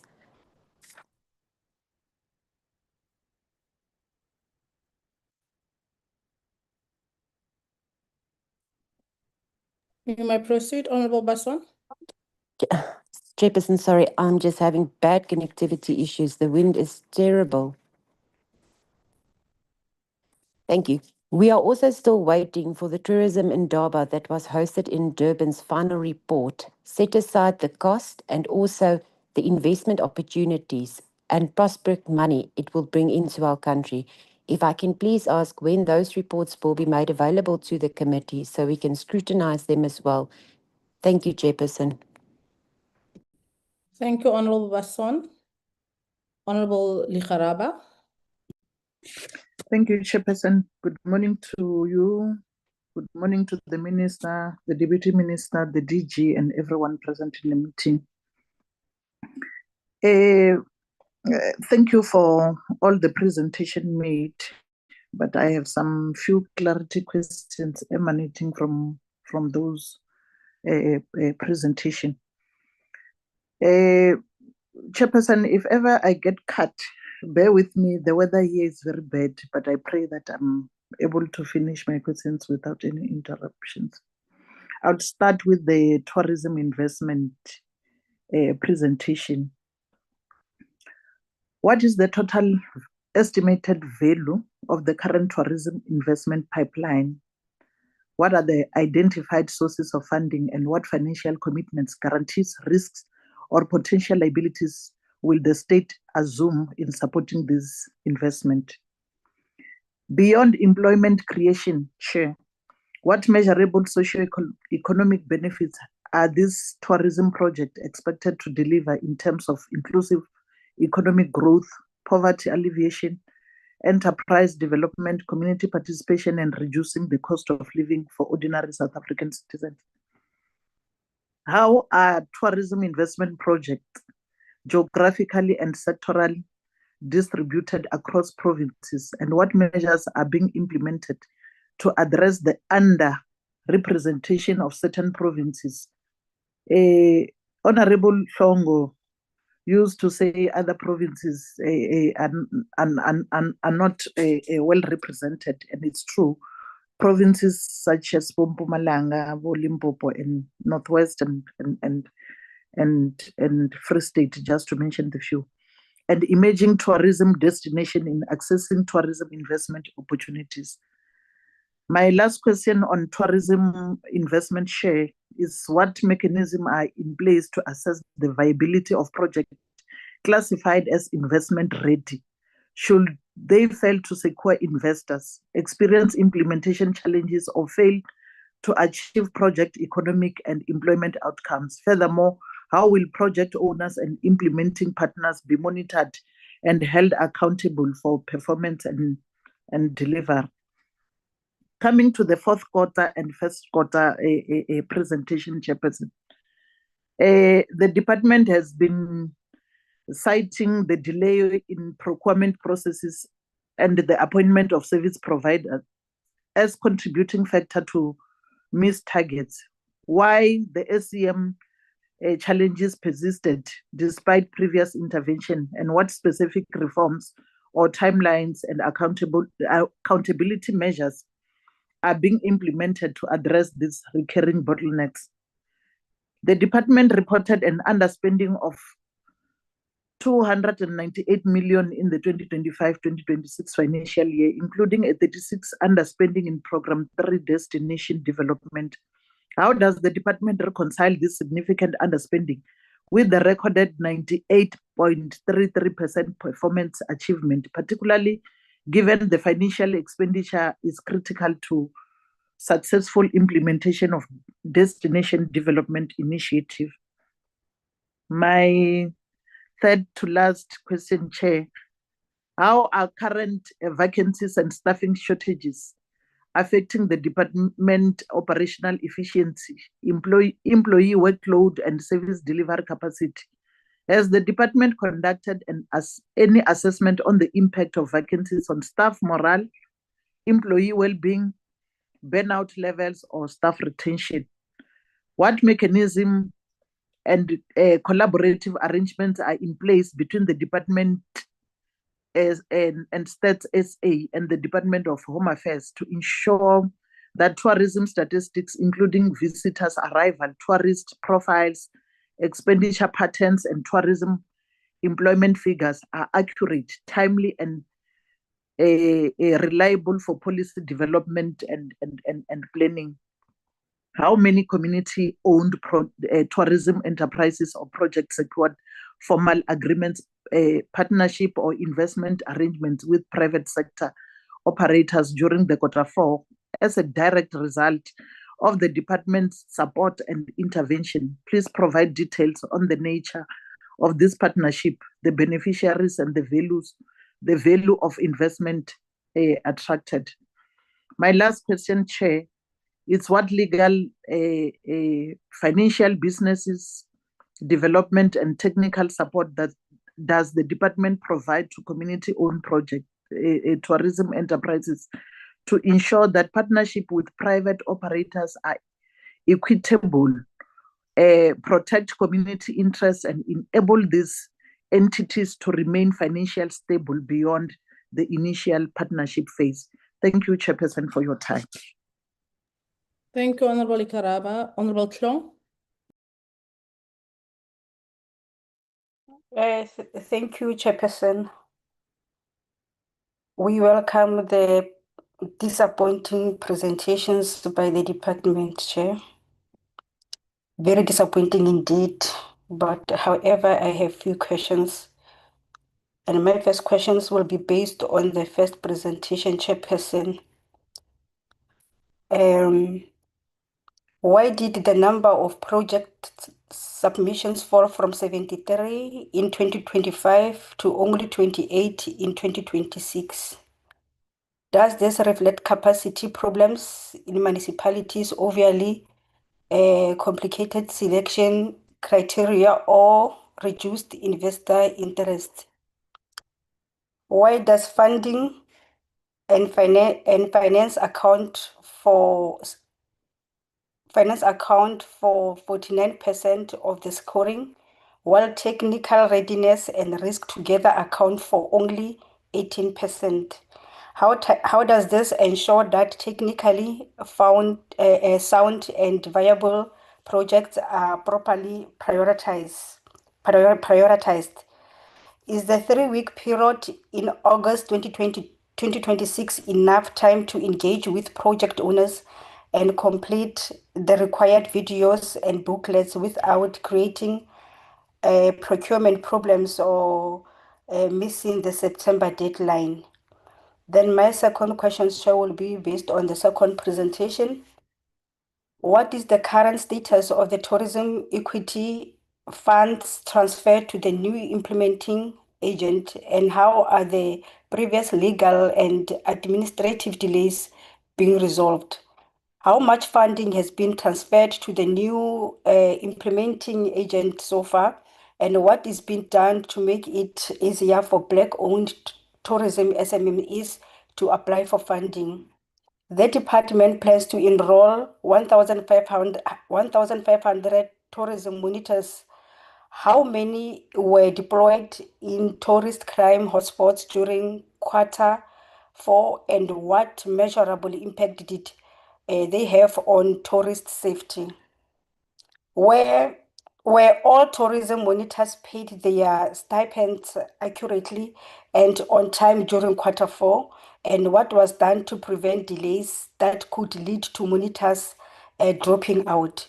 The department underspent by 38.8 million in the first quarter.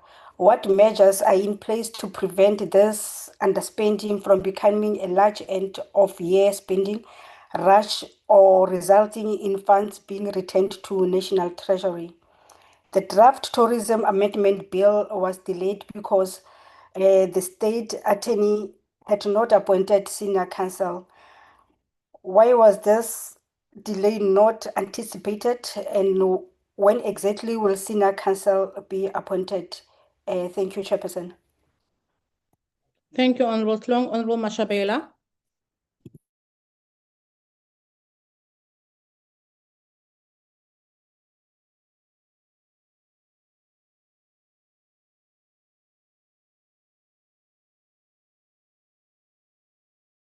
Honorable Mashabela.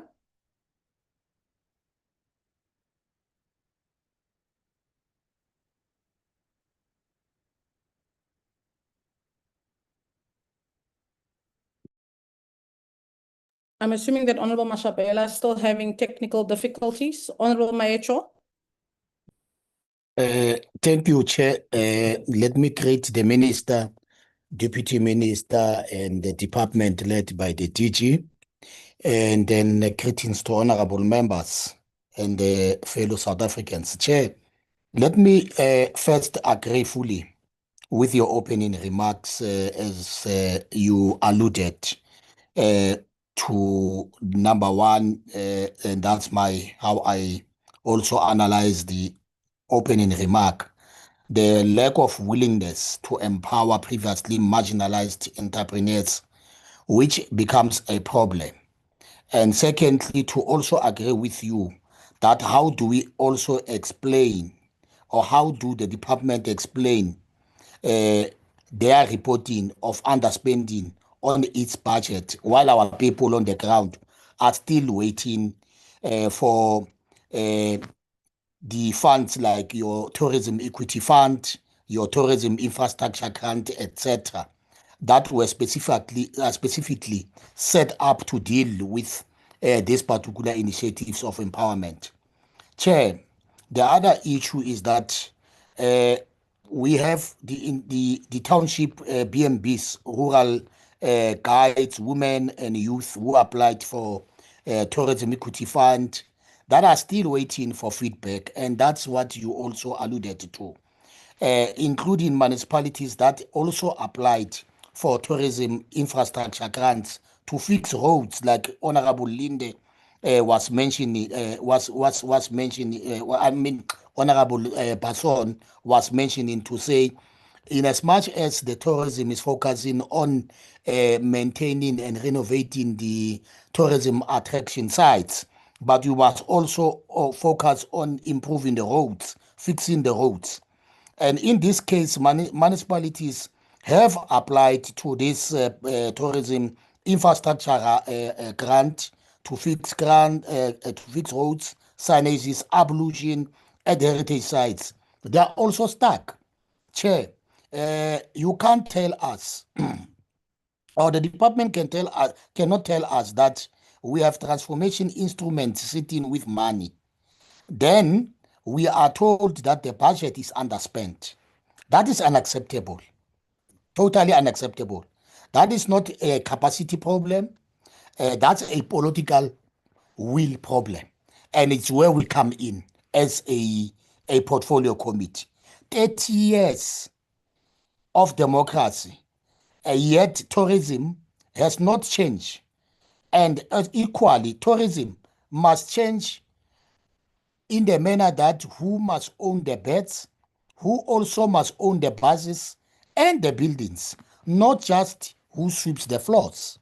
Now, Chair, in as far as the questions are concerned to the department, I want to know, in terms of underspending, what is the exact amount of underspending and which budget lines? Specifically, how much of tourism equity fund and tourism infrastructure grant was not spent and why?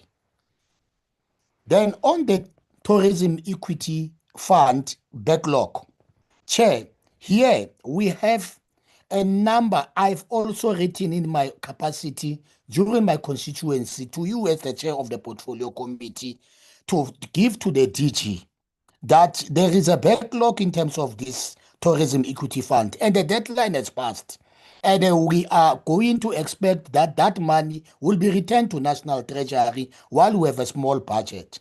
Now, how many applications to the tourism equity fund are still pending?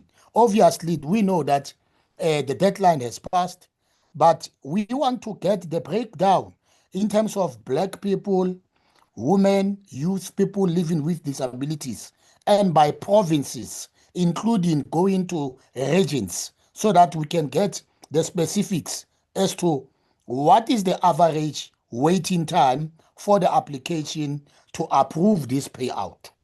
In terms of the TIG rollout, Chairperson, on the tourism infrastructure grant, which projects were approved in the last financial year and which ones were delayed? How many of these projects are in townships and rural areas? We're unapologetic as the ANC when it comes to the triple BEE condition. Chair, and I want to emphasize this one. What triple BEE conditions are attached to Tourism Equity Fund and the TIG? And what percentage of Tourism Equity Fund beneficiaries have moved from level 4 of the triple BEE to level 1, 2 since getting funding? In terms of the leakages, and this is in around the regional tourism or municipal tourism sites. For TIG projects, what percentage of procurement goes to local SMMEs within 30 kilometers? We can't build tourism infrastructure, Chair, with outside contractors and say we are transforming in these particular areas where these tourism infrastructure projects are concerned. Chair, I've got a recommendation as well and on this particular matter. One, the first recommendation, we must clear the backlog in 90 days. The department must table a plan to process all pending tourism equity fund application, whether the deadline has passed or not. But we need that particular plan from the department, and including the underspending while people wait. We must have consequences for senior managers, and DG I think is listening. We must have, I understand that this process is not only of the department, it also sits in a particular committee. But even that committee, the minister is here. The minister must start to whip those that are presiding over this particular process. The second recommendation, TIG for township notes. We need a refinanced at least 40% of tourism infrastructure grant for township, rural, and heritage infrastructure. We also need to fix access to roads like Honorable Person was saying, to these tourism attraction sites. We also had to also fix lighting, the lights, the ablution in places like your Soweto, Galeshiwe, Mdantsane, Sidibeng, which we had also in the valley here in the south of Gauteng. Tourism, tourists can't go where there is no infrastructure. And also, sorry, Chair, the other recommendation is that we must have Tourism Equity Fund Aftercare, which must not just be a check. We must add mentorship, market access, linkages to South African tourism campaigns, or we will fund business that collapse in 2 years. Now, another recommendation, we must also have quarterly reporting. The department must report to this committee every quarter on tourism equity fund approvals, TIG project progress, and triple BEE levels. And they must name the provinces and entities that are delaying in this particular matter. Chair, the last recommendation will also be we must adopt a position, and we must adopt a position that Chair consents as a committee, a resolution that lack of willingness to empower previously marginalized entrepreneurs undermines government policy and must be dealt with. This is a recommendation that we must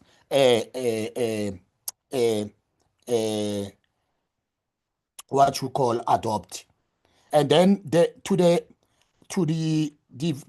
financials in terms of the quarter one, the two reports that were reported.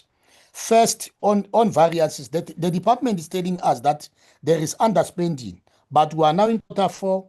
If in quarter one you spend 15%, quarter two you are at 35%, quarter three you jump to 60%, and now you are telling us you have a catch-up plan to spend 90+% in the last 3 months. Chair, that is not planning, that is panic. We saw this movie last year, and every year the story is the same. Slow in the first 3 quarters, then a rush in quarter four. That leads to a wasteful expenditure and poor quality, including underspending. The second, on economic classification, on compensation of employees in quarter one and quarter two, the spend was low. Then quarter three, it spikes. Chair, why? Are we feeling post late? Are we paying? Or are we sitting with vacancies that we are not filling and then using that money somewhere else? Our people need jobs, not ghost posts. On goods and services, this is where SMMEs eat or get empowered. But again, Chair, the pattern is the same. Quarter one, almost nothing. Quarter two and quarter three, slightly better. Then quarter four, they want to do 10 workshops, 5 roadshows, and pay 20 consultants in 6 weeks. That's where corruption starts. That's where previously marginalized entrepreneurs get cut out. Okay. Chair, as I wrap up, I think that, Chair, these catch-up plans, I'm concerned. A catch-up plan in February, March is not a plan. It's a sign that the department didn't do its work. You cannot tell entrepreneurs waiting for Tourism Equity Fund and Tourism Infrastructure Grant, we will catch up now, and then their business are closing while catch-up is in the process. Now, Chair, I will pose those questions on the chat group in terms of the variance so that they give us exact percentage per quarter against the annual target in terms of goods and services, which line item is driving the underspending. And then equally, I will also post the recommendation, Chair, so that we must stop this quarter four rush. The department must spend evenly across quarters, report to us monthly until year end. Chair, I think that everything that I promised, I will post on the chat. Thank you, Chair. Thank you, Honorable Maecho. You've taken a lot of our time today. Honorable Tito, did Honorable Mashabela perhaps forward the questions through to you, Honorable Tito? Thanks, Chairperson. No, Chair. Currently, she said that she's covered. It's only that she has network problems. Thanks, Chair. Okay, thank you, Honorable Tito. Honorable members, there we have all of your questions. Thank you for your questions, your interactions, your remarks. DG Vela, I'm going to hand over to you and the team to interact with the questions and remarks posed by the honorable members. Over to you, DG. Thank you very much, Honorable Chairperson, and thanks to the honorable members for the questions. I will request Dr. Chetia to start on the matters pertaining to presentation 1 on investment facilitation. Then I will request DDG Sitwala to speak to the catch-up plans and the implementation of the EPWP. Then I will also come in on some of the issues. I do want to also make a submission, Honorable Chairperson, through the Minister and DM, that perhaps like the Honorable Chairperson and the Honorable members did with the DBSA, that SIDFA be invited to make presentations alongside ourselves on a quarterly basis with regards to the request that has been made by Honorable Mahesh. On the issue of the infrastructure grants, Honorable Chairperson, we are one of those departments where we don't get the grant, we don't get the infrastructure grant from National Treasury in terms of those grants that are transferred to the municipalities. It's an area that at some point we did raise with National Treasury to say, in reality, municipalities are saying to us that they have an unfunded tourism mandate. But the reality is that it means in the conclusion of their budgets, they did not make provision for tourism, which is constitutionally a function within their domain, but also in terms of legislation, they've got responsibility for tourism. So at the end of the day, there should be some sort of provision for that. But in most instances, we find that it is not necessarily the case, particularly in smaller municipalities. They struggle to actually do that. So the fundamental question as we were planning was, Treasury, would you consider this particular option? And that is something that is still up for debate. It's not yet necessarily concluded, but we've taken note of that. I do want to just highlight something before I give to the colleagues as well. The issue of some of the savings with regards to EPWP related work. There are areas which we have had a significant shift in the manner in which we implement. And that shift would relate to, instead of having people that would have been recruited as service providers that would deal with the recruitments and this, we used partnerships with Harambe, we used partnership with the youth employment services, commonly known as YES, and they don't necessarily come at a cost. So as they come on board, we are actually saving some money from that.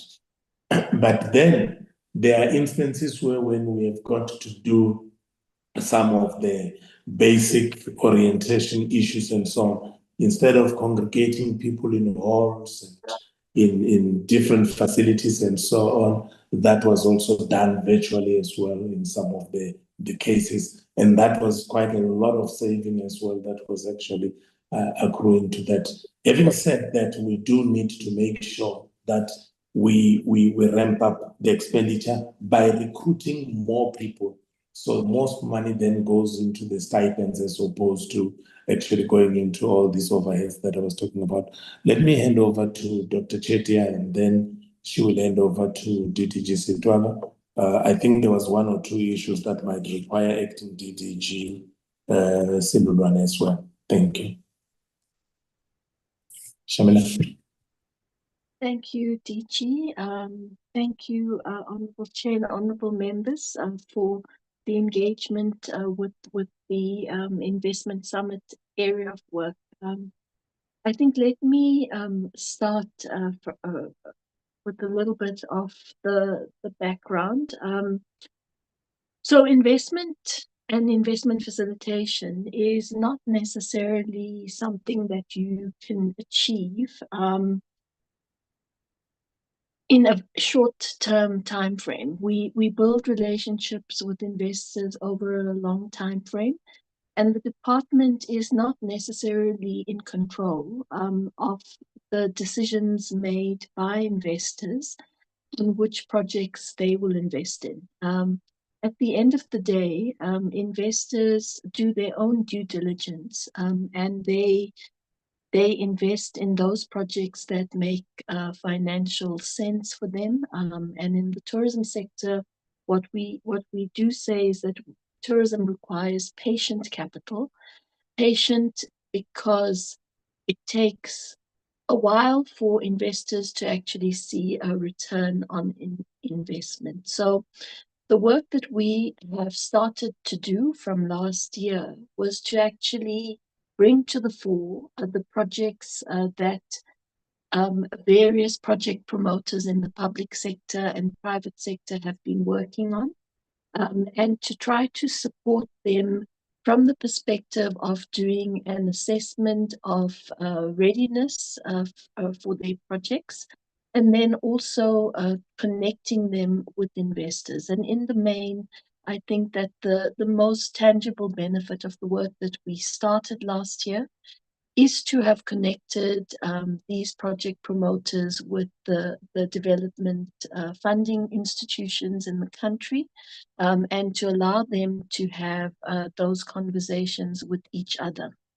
To the questions asked by members, I think that there are no projects yet that we have put into that investment pipeline that are already breaking ground. So although there has been interest from investors, the total amounts required for the implementation of the various projects have not yet been raised. And that's why we're continuing to do the work around project packaging and helping the various projects to actually address the gaps that might be in their either feasibility studies or in the way that their projects are packaged in order to actually make them more likely to receive investment. We are not in control either of the geographic distribution or the types of projects that we receive from project promoters. I think Honourable Chair and Honourable Members are aware that the department doesn't actually own or manage any tourism products across the country. So we're entirely dependent on the projects that various public and private sector partners actually submit to us for consideration. I think that the work that we have done around trying to progress tourism in areas where there have not been major tourism developments have been through the master planning work that we've been doing in destination development. And those master plans, tourism master plans, I think we've spoken about, are wide area plans. An example of that would be that the work that we've done on master plans in the Northern Cape will now actually fit very nicely with the province's plans around the Bufubai port development. And so that's how we try to assist provinces and local authorities with developing projects and plans that can actually create broader tourism development in areas where there isn't tourism development. To the question of why there was a drop from 73 to 26 in terms of the projects that were submitted, as I had indicated in the presentation, in the first year, many of the project promoters thought that the application was a call for grant funding from the department, and therefore the 73 projects that were submitted many of them were projects that were seeking 100% grant funding as opposed to actual blended finance or funding from various investors. The reality is that many of those 73 were at the stage of concept development. So they are ideas, but they're not yet projects that have progressed through any pre-feasibility or feasibility stage. And therefore really are not ready for investment or actually implementation. And what we continue to do is to work with these various project sponsors to help them to progress their various projects through the different stages so that we can get them to the state of project readiness. So, Honorable Ishmael, many of your questions were about what is the return on investment, and as I've indicated, none of our projects really are at the implementation stage at this point, and those are not questions that we can answer at this stage. I think that there is going to definitely be a report from our investment summit this year, and that report, of course, will be publicly available. I would like to add the caveat, though, that many of the deals that get made between project promoters and investors are likely to be confidential until those project promoters and investors are willing to announce the specifics around the rands and cents in terms of that. So I think that in terms of what we report from our investment summit, it will of course be guided by what information specifically from a deal making perspective can in fact be made available. And again, as I've indicated, we are dependent on the projects that we receive from public and private sector. And the work that we do in the background is to try to support with packaging of projects and to also, help to give promoters the feedback on the gaps that are in their process. The committee itself that evaluated these projects is comprised of departmental officials, but is also comprised of a representative from Infrastructure South Africa, as well as a representative from the Tourism Business Council of South Africa. This committee is very transparent in their work with project promoters. They do provide a detailed feedback to project promoters. They do also have discussions with project promoters in terms of the gaps in the proposals that have been put together. And they also then assist to connect project promoters with different entities who can then assist them to package their their projects better from an for together investment. I think that I want to just look at my notes because there were several questions that were asked around the pipeline. The current value of the pipeline, the 8 projects, Honorable Ligaraba, are just over 1 billion at this point. That's the current pipeline. Of course, as I indicated, the work is being completed on the subjects, on the projects that were submitted for investment, and the final discussions with investors or project promoters are taking place right now. So that amount, of course, for this year's pipeline will be higher because we are anticipating that there will be a number of new projects that are added to the investment pipeline itself. The weighting of the various criteria, as we have indicated, is based, I think, on the experience of the team that evaluated this last year, but also on the experience of Infrastructure South Africa, in terms of the bigger investment pipeline that they manage on behalf of the country. And this is typically the kinds of criteria that we do know that investors actually ask information on, and the manner in which they often weight their indications around that. I think, DG, with your permission, there were just 2 other questions related to specific areas of work in the quarter report. Yes, correct. Yeah.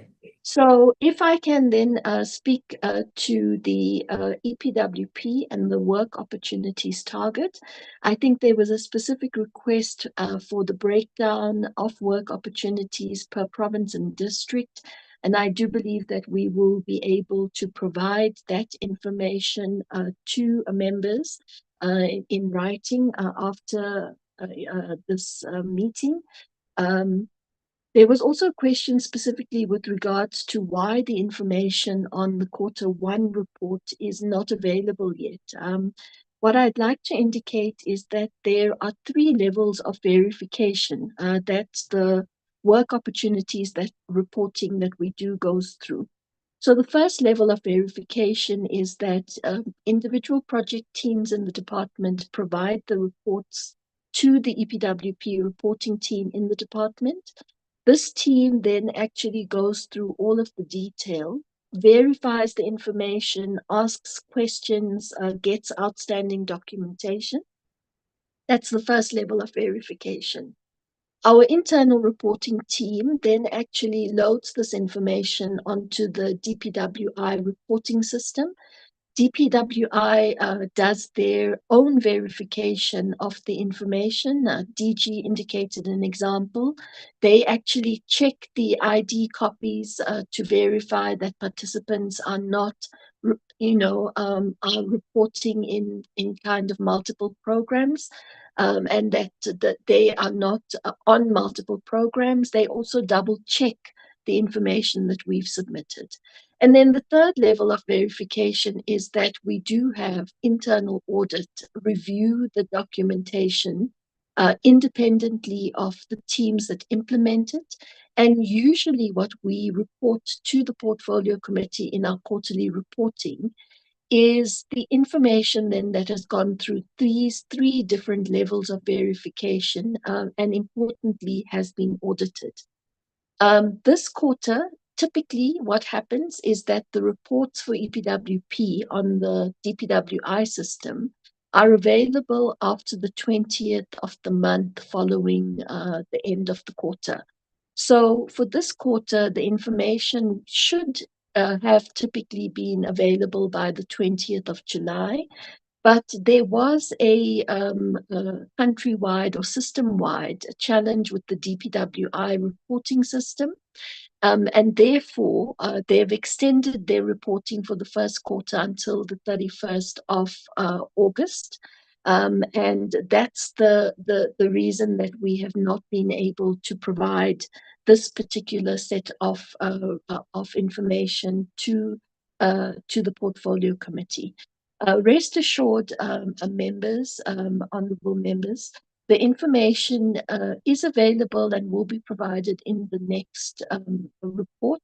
It will then, by then, be audited and properly verified, and it will then be reported in that way. And as the DG indicated, we are very confident that we will meet the Q1 target. And the only reason it hasn't been reported, as I've indicated, is because it is not yet through all of those verification processes. With regards to our EPWP, and I think it relates to the budget underspend for last year, as well as our targets. The target for last year was indeed achieved for work opportunities.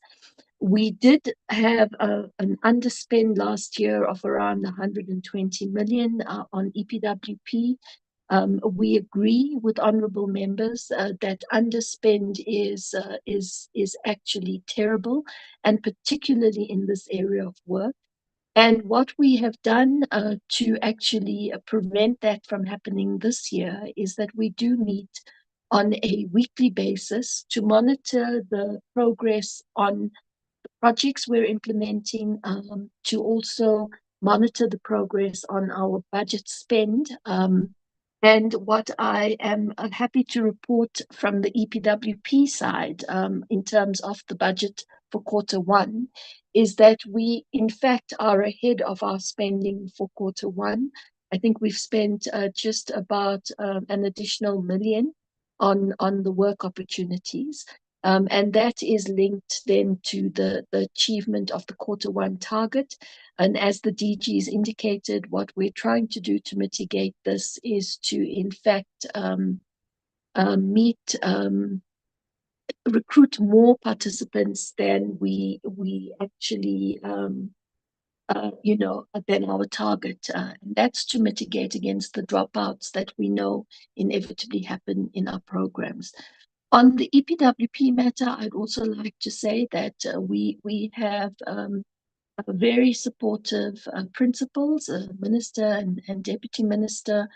We do take them through the progress with our projects, and they also do assist us to unblock obstacles where we are unable to do that at a technical level. So I want to also appreciate that support from our political principles, but we have that view that we're never ever going to again not meet our targets in EPW in work opportunities or not spend the budget. That's the commitment we have made, and that's what we're working very hard towards.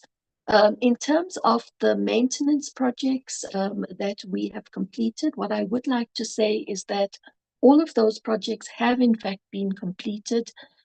Those sites, because they belong to provinces or they belong to national entities, are not lying unused. They are in fact operational. And the technical difficulty that we had is that we did have challenges with some of the professional service providers who were managing these projects and therefore completing our documentation, not actually completing them. And as was reported in the DBSA presentation, some of those professional service providers did opt then to end their contracts with the DBSA.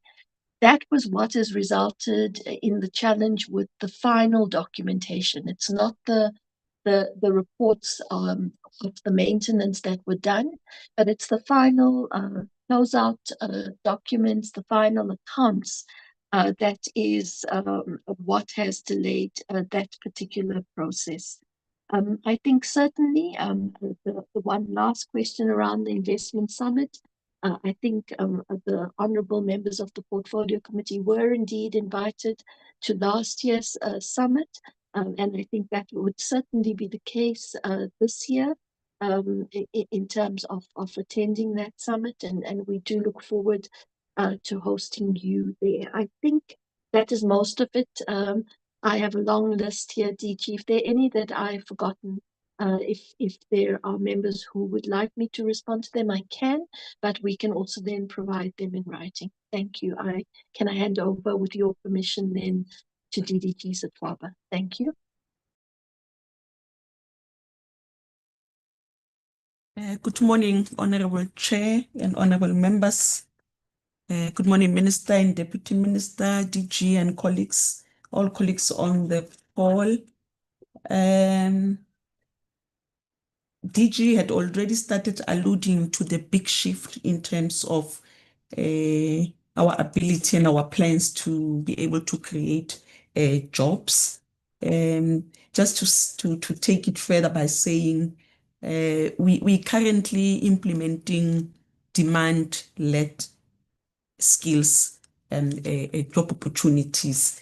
This means that we together with the private sector, the presidential youth employment initiatives, the pathway network management, a team which is Harambe and Yes for Youth, under the auspices of the Tourism Growth Partnership Plan, we have mapped out the skills that we must train our youth on so that we can increase the chances of them obtaining a permanent employment. And already in the relationship in terms of the MOAs that we are signing with the pathways network managers, we are making room that they must bring on board host employers that are likely to employ this youth on permanent positions or be able to absorb them in the full-time employment. And for that, there was a question with regards to how many we have trained that are still not employed. There is a provision that we have made in terms of a database where the youth are registering. Those that we have trained still have not received permanent employment, and those that will want to further the skills by starting their own businesses. We have created a database as a way of catching up to ensure that they register. On the other side, we have created a call. We have called on host employers to register on a database so that we can be able to do the matching and placement.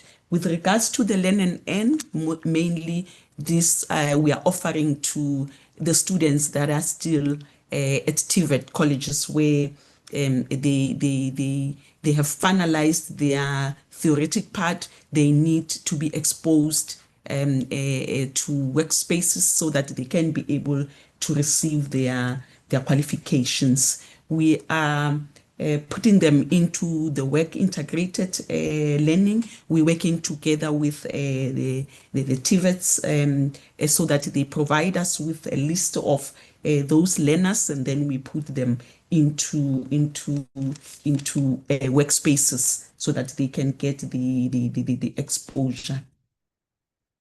On the tourism monitors, the pathways are also the presidential youth employment initiatives are also very critical in that, other than before where we used service providers to recruit, we are now using Harambe. The advantage of using Harambe is that the youth remain in the database, and later on, once they have had their training, they can be meshed with potential employers. But the most benefit about it is that they have the database where they can recruit in all the 9 provinces in terms of the places where they will, attractions where they will be deployed to. They've got a system where they can easily detect, working together with communities to be able for our youth to apply to attractions near them. And then when they are being trained, they can be able to do their practical training near areas where they are resident. We had initially recruited 1,500, and of course there will be some dropouts, but we are doing our best so that we can be able to retain 1,500. Members will remember that there was a time where we had gone out on an RFQ calling on for service providers to facilitate the payment of stipends for the tourism monitors that we are training in terms of providing them with a work readiness program and also to provide them with a course that will expose them to the tourism sector. This is as a result of the drive towards ensuring that the skills that we are providing are indeed in demand. There was a problem where we could not find a suitable service provider to pay stipends. We have seen quite a huge improvement in Q4 because we ultimately found service providers that were able to facilitate the payment of stipends while we are putting them in this training. I'm also trying to say the service providers that we have on board currently, we have successfully appointed 4 service providers who are going to be able to train them on the general security practices course, but at the same time we'll be able to place them, manage their placement, and also ensure that stipends are paid. We had advertised to appoint for our 9 provinces, but in the five provinces, we were not able to find a suitable service provider. The bid is out again, and we are making sure that we will be able to appoint so that the rest of the tourism monitors are placed and that their stipends are paid without any hassles. The CATSITA, I'm happy to announce that we have had several meetings with CATSITA where we identified areas of collaborations, those areas where we needed to focus on in terms of removing any barrier that will hamper the partnership and us being able to leverage on the mandate of CATSITA in terms of a curriculum for tourism and hospitality, and also the jobs. Where will the jobs be? We have been able to iron that out. From our side, the MOA has been signed. We have submitted it to CATSITA. We're expecting that they will sign as well and bring it back to the department. But in the meantime, work is proceeding together with CATSITA. I know currently we are working on the review of the tourism training, accredited training. We are making huge impact in terms of the training that is needed for our youth, and especially our youth, for them to be able to find employment once they are trained, relevant or critical skills within tourism. There was also a question about the GTBS. Our quarterly reports are available. We can be able to share with members quarterly reports. We do manage our implementer, the fund manager, which is IGC, and they do provide quarterly reports with regards to the implementation of the GTIP. The homestays, we had followed on the path that was laid by SAT. The members will remember that they have done the BQV basic verification for homestays in the Eastern Cape. We are following on that trend to ensure that we up the level of grading that those homestays would have received from SAT. And so far, there's quite a good report in terms of the number of homestays that have graduated from the BQV to them being awarded star grading. The business advisory, we piloted it in Limpopo, the Vembe and Mopani district. We are looking at other provinces where we can be able to implement it. Members will recall that this was one of those business development support that we are providing to women-owned businesses. The intention is to continue with it so that we can support meaningful participation of women in the tourism sector, and to really make sure that there's inclusivity there in terms of economic growth. Monitoring and evaluation is done by program 2, and that really assists us in terms of determining the impact and also the direction in terms of how we can enhance implementation or planning of our programs.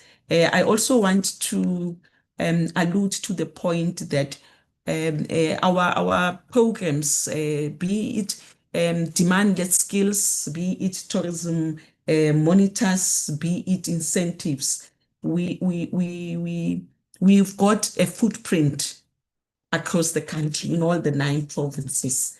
It's only the exception will be where our numbers. I'll give an example about the culinary. We had said we will the first round of the culinary training.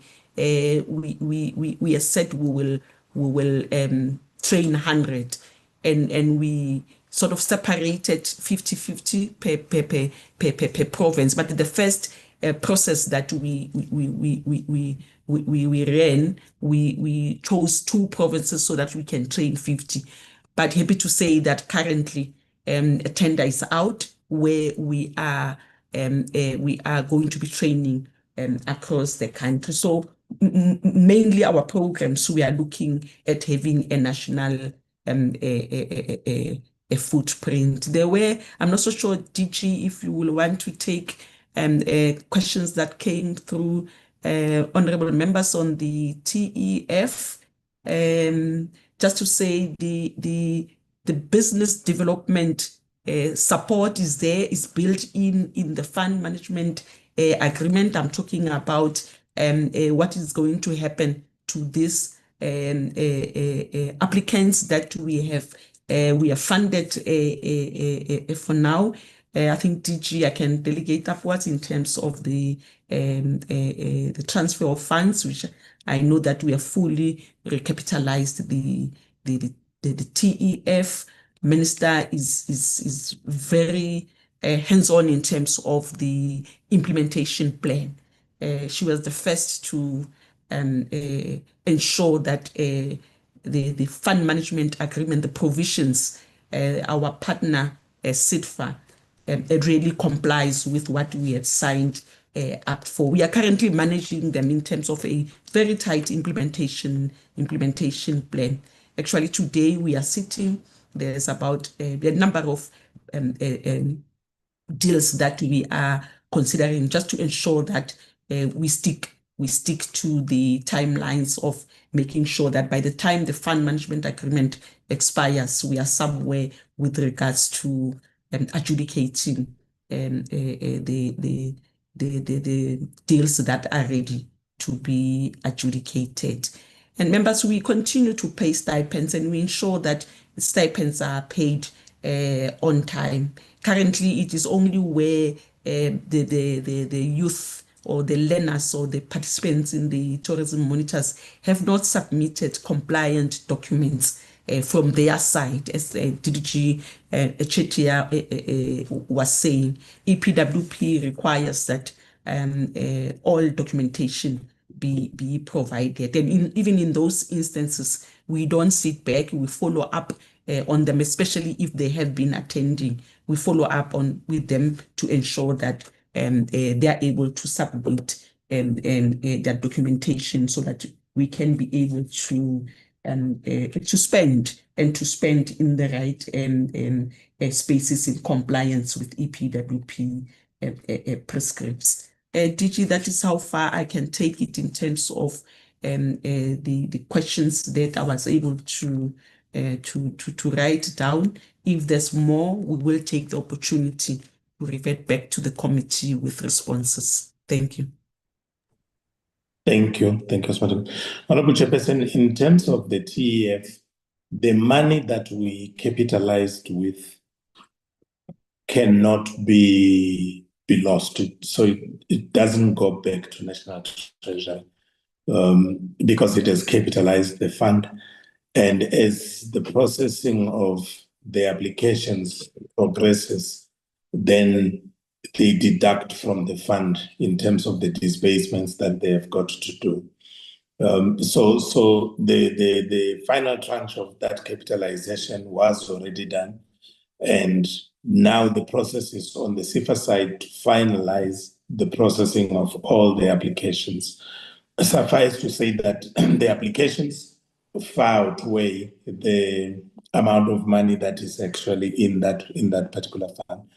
Should it be that some of these savings were to be deployed there, it would not necessarily be permissible from Treasury's point of view, because the specific funds were classified, for instance, the HR related funds can only be spent for HR purposes.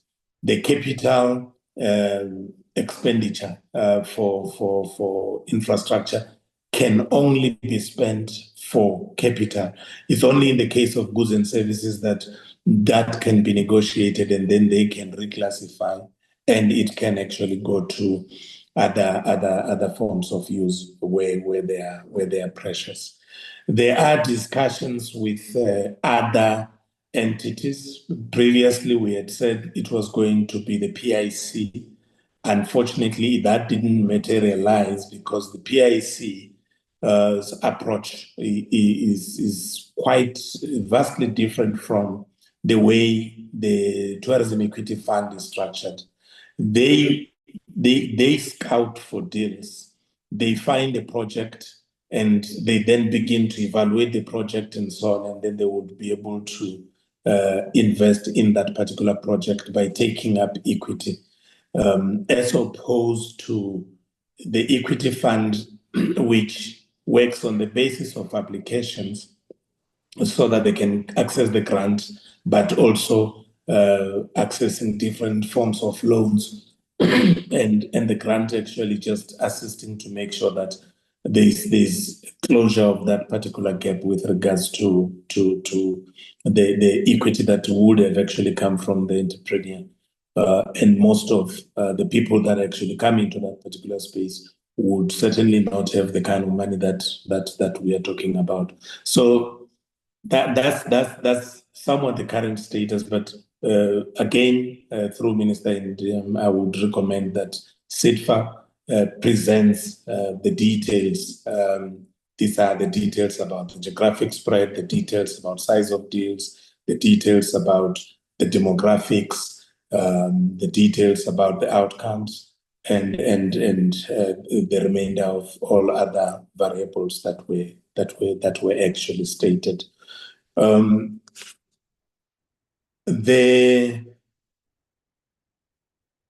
don't know if you spoke about RPL, but I wish to just indicate that the recognition for prior learning was the implementation focuses on people that are employed, but that do not have the requisite papers, if one could actually put it that way. They do not have a certificate as a sous chef, as a chef. They haven't gone through formal education and so on. Now, what had happened with those people is that whenever there are opportunities, so you would find someone who has been working in the kitchen, has seen a number of chefs that came and go, that actually passed through his or her hands. And that particular individual, at the end of the day, was not able to make career progression because they don't have a piece of paper. Now, they needed to go through a process that would enable them to finally have a recognized qualification. And when opportunities arise within their domain, they would also be able to get consideration in that regard. So that was really the main thing behind it. I think the exact numbers, I wouldn't want to mislead the honorable members. But that can be provided in terms of the specific numbers of people that have actually gone through that particular program. And I think in the main those were the issues. In terms, I did indicate earlier that in terms of the recruitment of the council, and the question was whether we did not anticipate. Ordinarily, when we go to the state attorney to get counsel on brief, we really don't anticipate that we would have significant delays. Again, in this particular instance, the unfortunate thing was that those that originally had been identified did not proceed with it, and the state attorney had to actually go and get others to then proceed with the brief. And as I indicated, we already have the lawyers on brief, and the discussions would then be taking place with all of these processes that need to be considered in the putting together of the bill, as well as other considerations with regards to making sure that it adheres to the protocols of development of legislation. I will stop there, Honorable Chairperson. Thank you.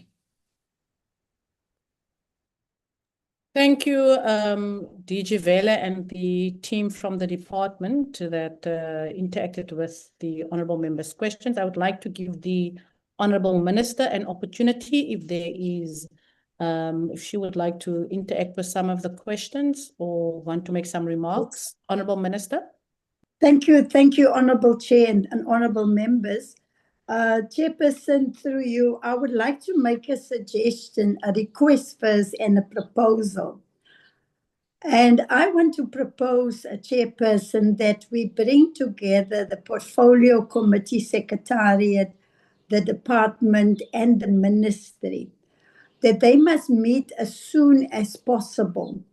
And they must prepare a consolidated list of all outstanding issues. And then they must report within a week to Honorable Chairperson and members and the DG and myself about all the outstanding matters. I hear several times today also members making a reference to outstanding issues, and therefore my request is that through you, Chair, with your permission, that we make a consolidated list, and so that we can also make sure from the department side and the ministry that we supply the information to the portfolio committee. So that's my first proposal, Chair. My second one, I just want to deal with the context of investment. Honorable members will remember in the State of the Nation address, President Cyril Ramaphosa has made a commitment from government that over the next 3 years, government will invest 1 trillion rand in infrastructure investment, and then allow for the crowding in effect by the private sector. So the tourism investment must not seen within isolation of the SONA commitments.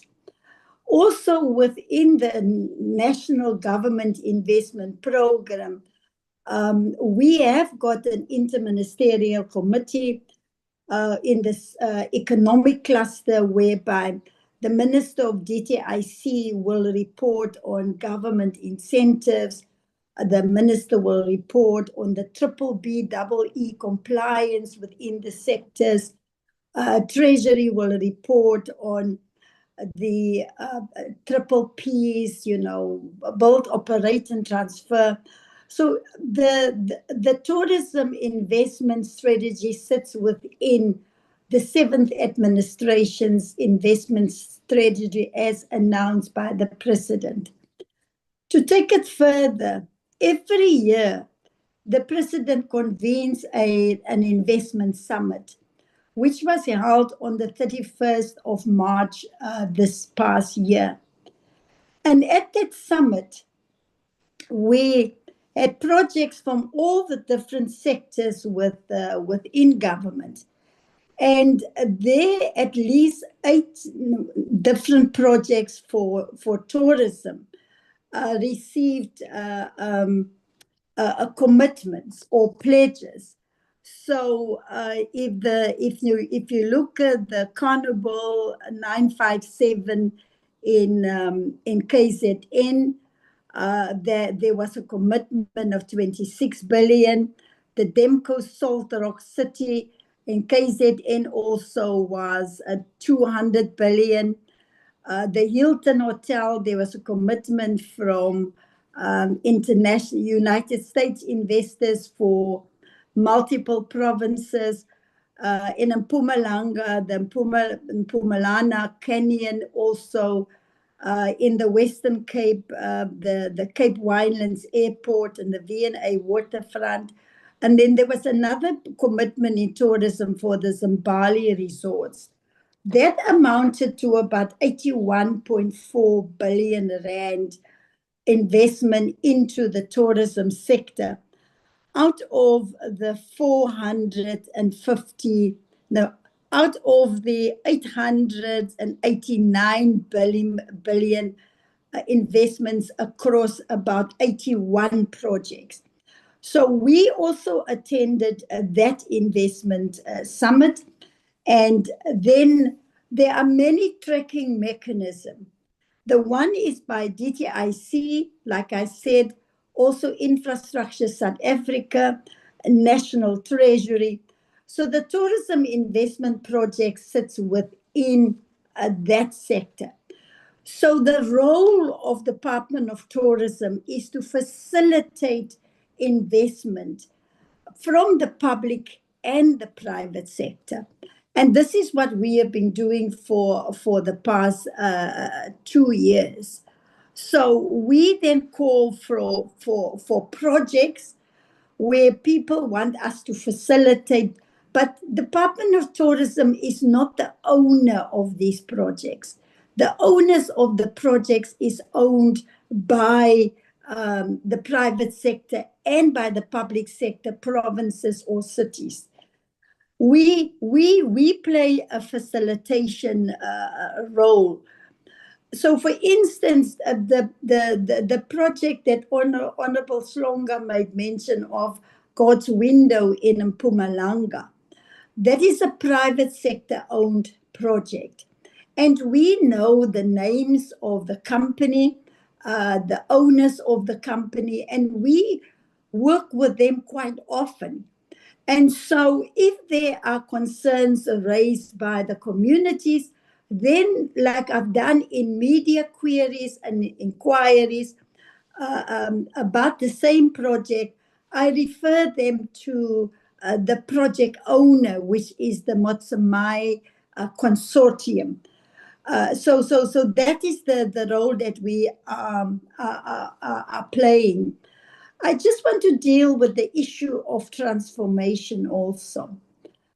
I think the department remains fully active in supporting transformation across the sector and dedicated to different transformation instruments, including the Tourism Equity Fund. And I agree with the DG that we need to come and give the Portfolio Committee a briefing on the progress of the Tourism Equity Fund. But then we also have the Tourism Transformation Fund. We also have the Tourism Transformation Council, and Deputy Minister is now leading that transformation instruments within the department, and we can certainly come and give the portfolio committee an update.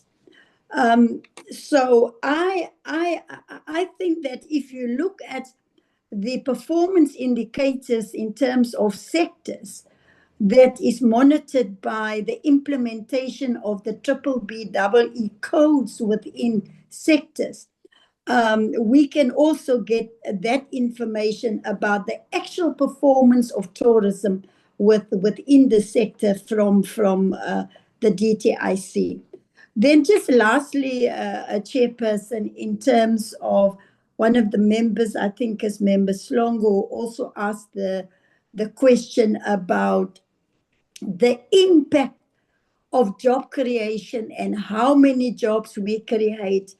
And the only statistic that we are using, and we have asked the portfolio committee before, to the baseline that we are currently using as measured by Stats SA is the Stats SA satellite account, where they have measured the impact on jobs in tourism of 2024.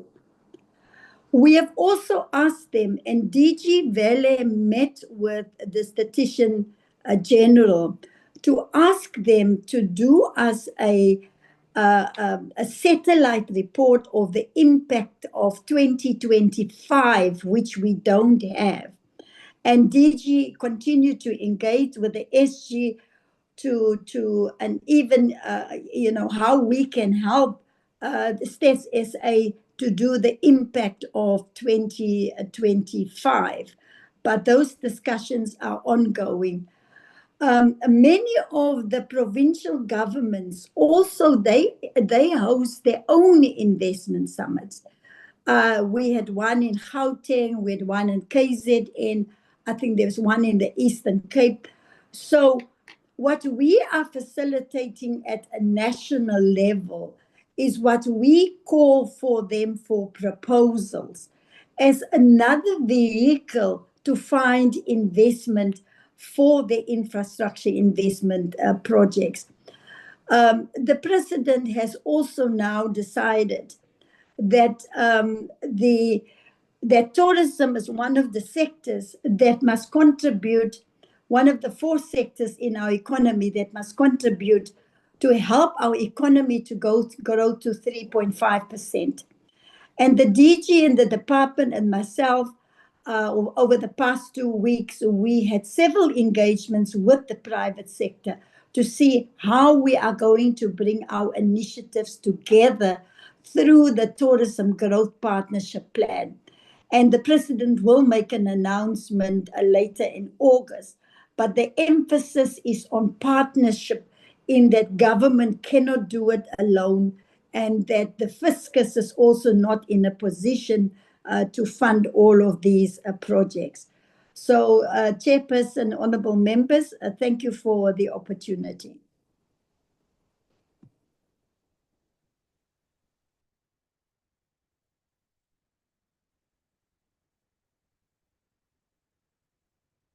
Thank you to our Honorable Minister. I will do some closing remarks, but I think before I do the closing remarks, there has been a request from members that we reduce the presentation time of the department, because they have submitted presentations to us that has the detail on it, and we've perused those presentations, and that when they present to us, that they do a high-level presentation, but that we give honorable members an opportunity to interact more with the presentations, to pose their questions, etc. And then, the department then given the sufficient time to interact with answering the questions posed by honorable members. Honorable members, I would like to do some closing remarks, and then we will release the delegation from the department, and then we will proceed with our in-house duties. Then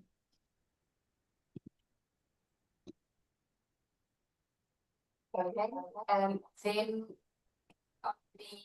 page 6. So let me start by saying that there are standing agreements where the department has made undertakings to deliver to the committee on quarterly basis. This includes the submission and presentation of the dashboard on the implementation of the Tourism Growth Partnership Plan on a quarterly basis. The department is therefore requested to include this presentation in the next meeting of the 23rd of August 2026, together with the dashboard for the implementation of the Tourism Route Development Marketing Plan implemented by SAT. This will give the committee a comprehensive picture of where things are in the implementation of these important sector plans. The department should continue implementing the community-based tourism infrastructure projects alongside the tourism investment facilitation and the tourism investment summit. The vacancies in the department must be filled as a matter of urgency. The department must ensure that there is proper planning before programs are implemented and provide monitoring and evaluation of projects during implementation to avoid delays and under expenditure. The department must pay invoices on time and track invoices from third parties to avoid delays in payments and underspending. The department should embrace technological developments in conducting its business, including building in virtual meetings with outside stakeholders. This will prevent underspending in the area of travel and subsistence, as was the case with Q4 and Q1. The committee urges the department to keep on course with the process of developing the Tourism Amendment Bill. In the detailed performance information that will be submitted as addendums, the department must clearly indicate the impact of each initiative implemented across its 4 programs. The tracking of the impact is critical for making a difference in the economy through tourism. The information provided should include the matters identified by the department in its entity oversight work over SAT. The department must avoid under expenditure at all costs, and where this occurs, the department must implement all the mitigation measures before the end of the financial year. The department must ensure that beneficiaries of its programs are recruited timeously to avoid delays in implementation. This includes recruitment on the EPWP program's beneficiaries. This is important for growth and job creation. Recruitment and placement of tourism monitors should also prioritize townships to improve safety and growth in township tourism. The department and SA Tourism should ensure that they include the missions abroad as part of marketing the country. This should be in a form of collaboration that leverage on the tourism mandate of foreign missions. The delays in compiling information on jobs created for Q1 is frustrating for the committee, as it is difficult to determine the performance against this important target. It is not almost 2 months after the end of Q1, but this information is still not available. The department is urged to ensure that collation of information on jobs created is done timeously in every quarter. The issue of delays due to bid committees, especially the bid evaluation committee, is noted. The department must ensure that the gaps in the process are addressed as a matter of urgency to remove the bottlenecks in the procurement process. The department must report to the committee in the next quarterly performance meeting on the outcomes of the Tourism Investment Summit to be held in September and October this year. This must include actual investment secured, not only investment leads. The committee will be tracking the outcomes of the Tourism Investment Summit on an annual basis.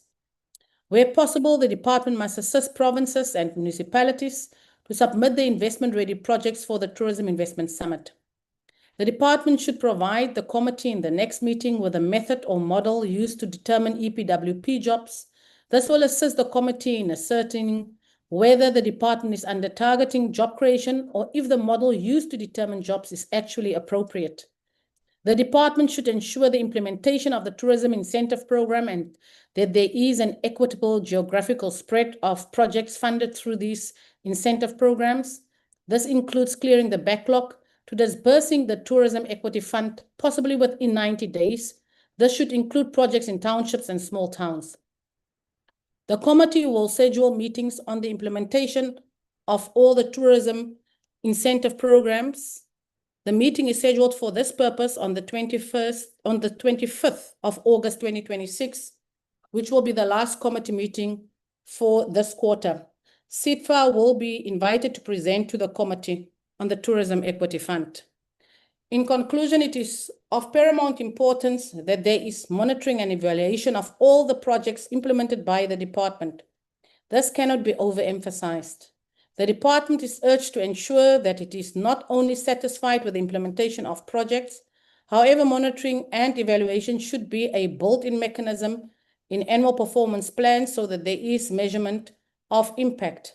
It is therefore important for the department to submit the addendums to the APPs as agreed to ensure that the targets set by the departments are impactful and measurable, and the committee can conduct oversight on value for money. And lastly, on what the minister have said with the two secretariats meeting, Minister, our secretariat have written previously to your secretariat requesting information on the infrastructure projects for information of the oversight priority plan. And until today, that information has not been forthcoming.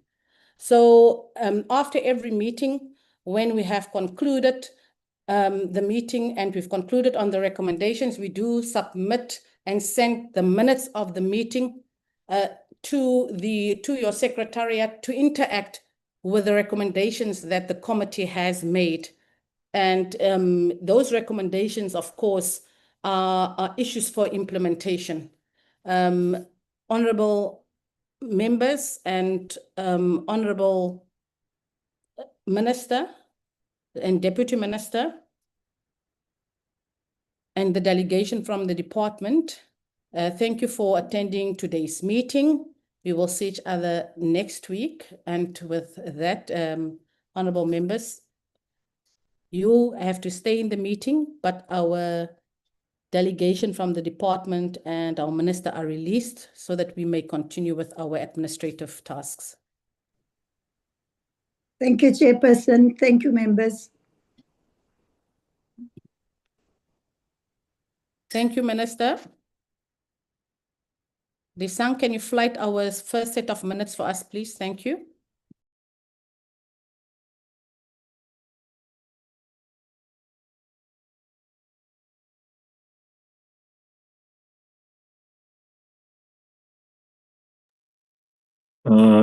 Thank you, Chair. This is the minutes of the 9th of June, our last meeting before we closed, which was the briefing by the Western Cape Department of Economic Development and Tourism, City of Cape Town and Westgro on the work done to support and grow tourism in the province, particularly to support to SMMEs, township and rural tourism.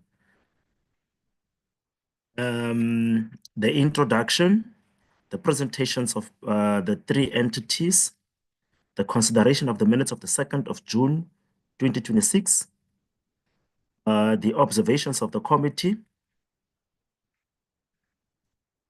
and the resolutions of the meeting.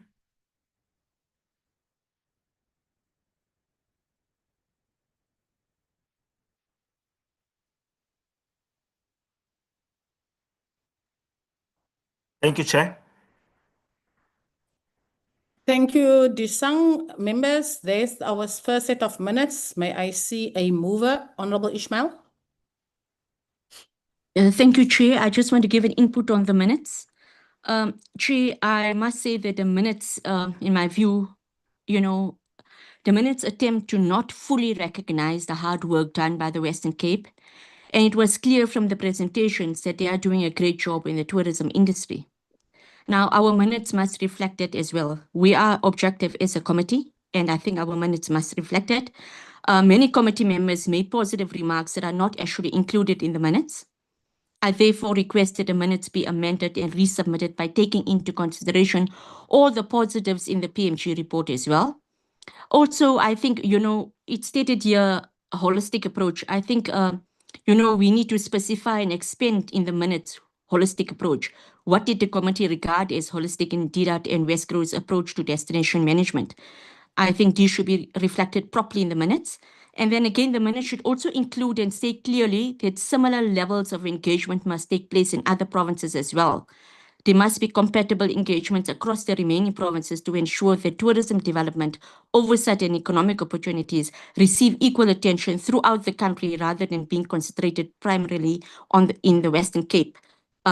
Chair, that's my input. That's what I've taken. When I've read the minutes, that's what I felt was missing and should be included. Thank you, Chair. Thank you, Honorable Ishmael. Members, are there,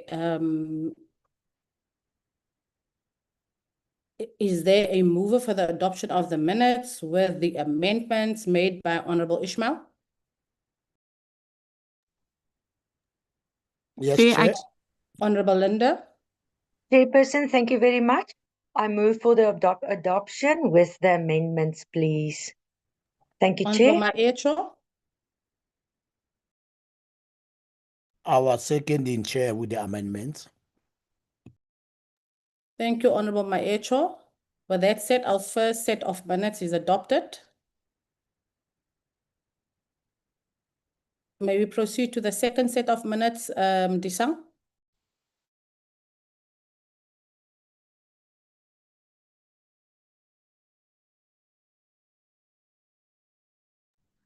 The second set is the minutes of the 4th of August, which is the meeting of last week, Chair.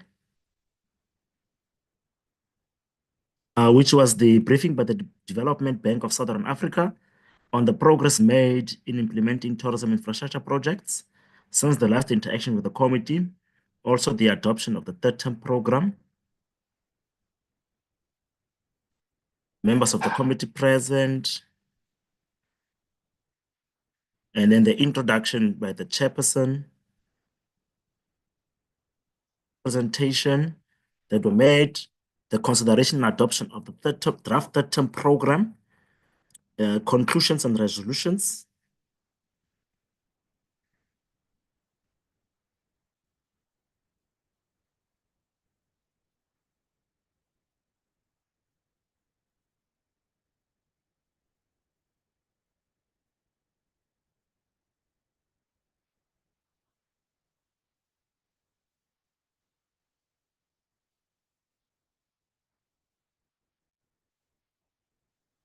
Thank you, Chair.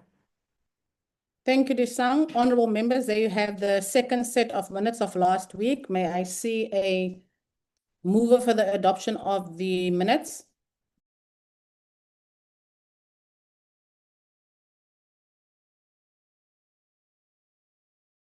Honorable Ishmael.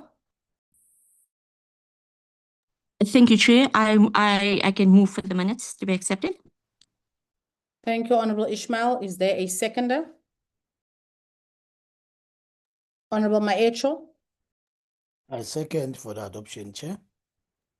Thank you, Honorable Maecho. With that said, our last set of minutes are duly adopted. Disang, was that the last item on our agenda? Yes, Chair. Okay, thank you, honorable members. So we've come to the end of our meeting of today. Thank you for having attended today's meeting. The meeting has taken a bit, no, it's not taken longer. I thought it was going to take longer. We've intended to finish at 12:30. If you could see, there was a miscommunication, but if you looked on the notice, it said we will finish at 12:30 and then not at 1 o'clock. Because we do have a plenary sitting, we would like you to go and charge your devices so that your devices are fully charged for the virtual plenary session that will be happening at 2 p.m. this afternoon. So with that said, you must have a blessed week ahead, honorable members, and let's see each other next week. at 9 a.m. again for our virtual committee meeting. The meeting stands closed. Thank you. Bye. Thank you, Chair. Bye, bye, Bye, guys. colleagues. Bye. Good afternoon, colleagues.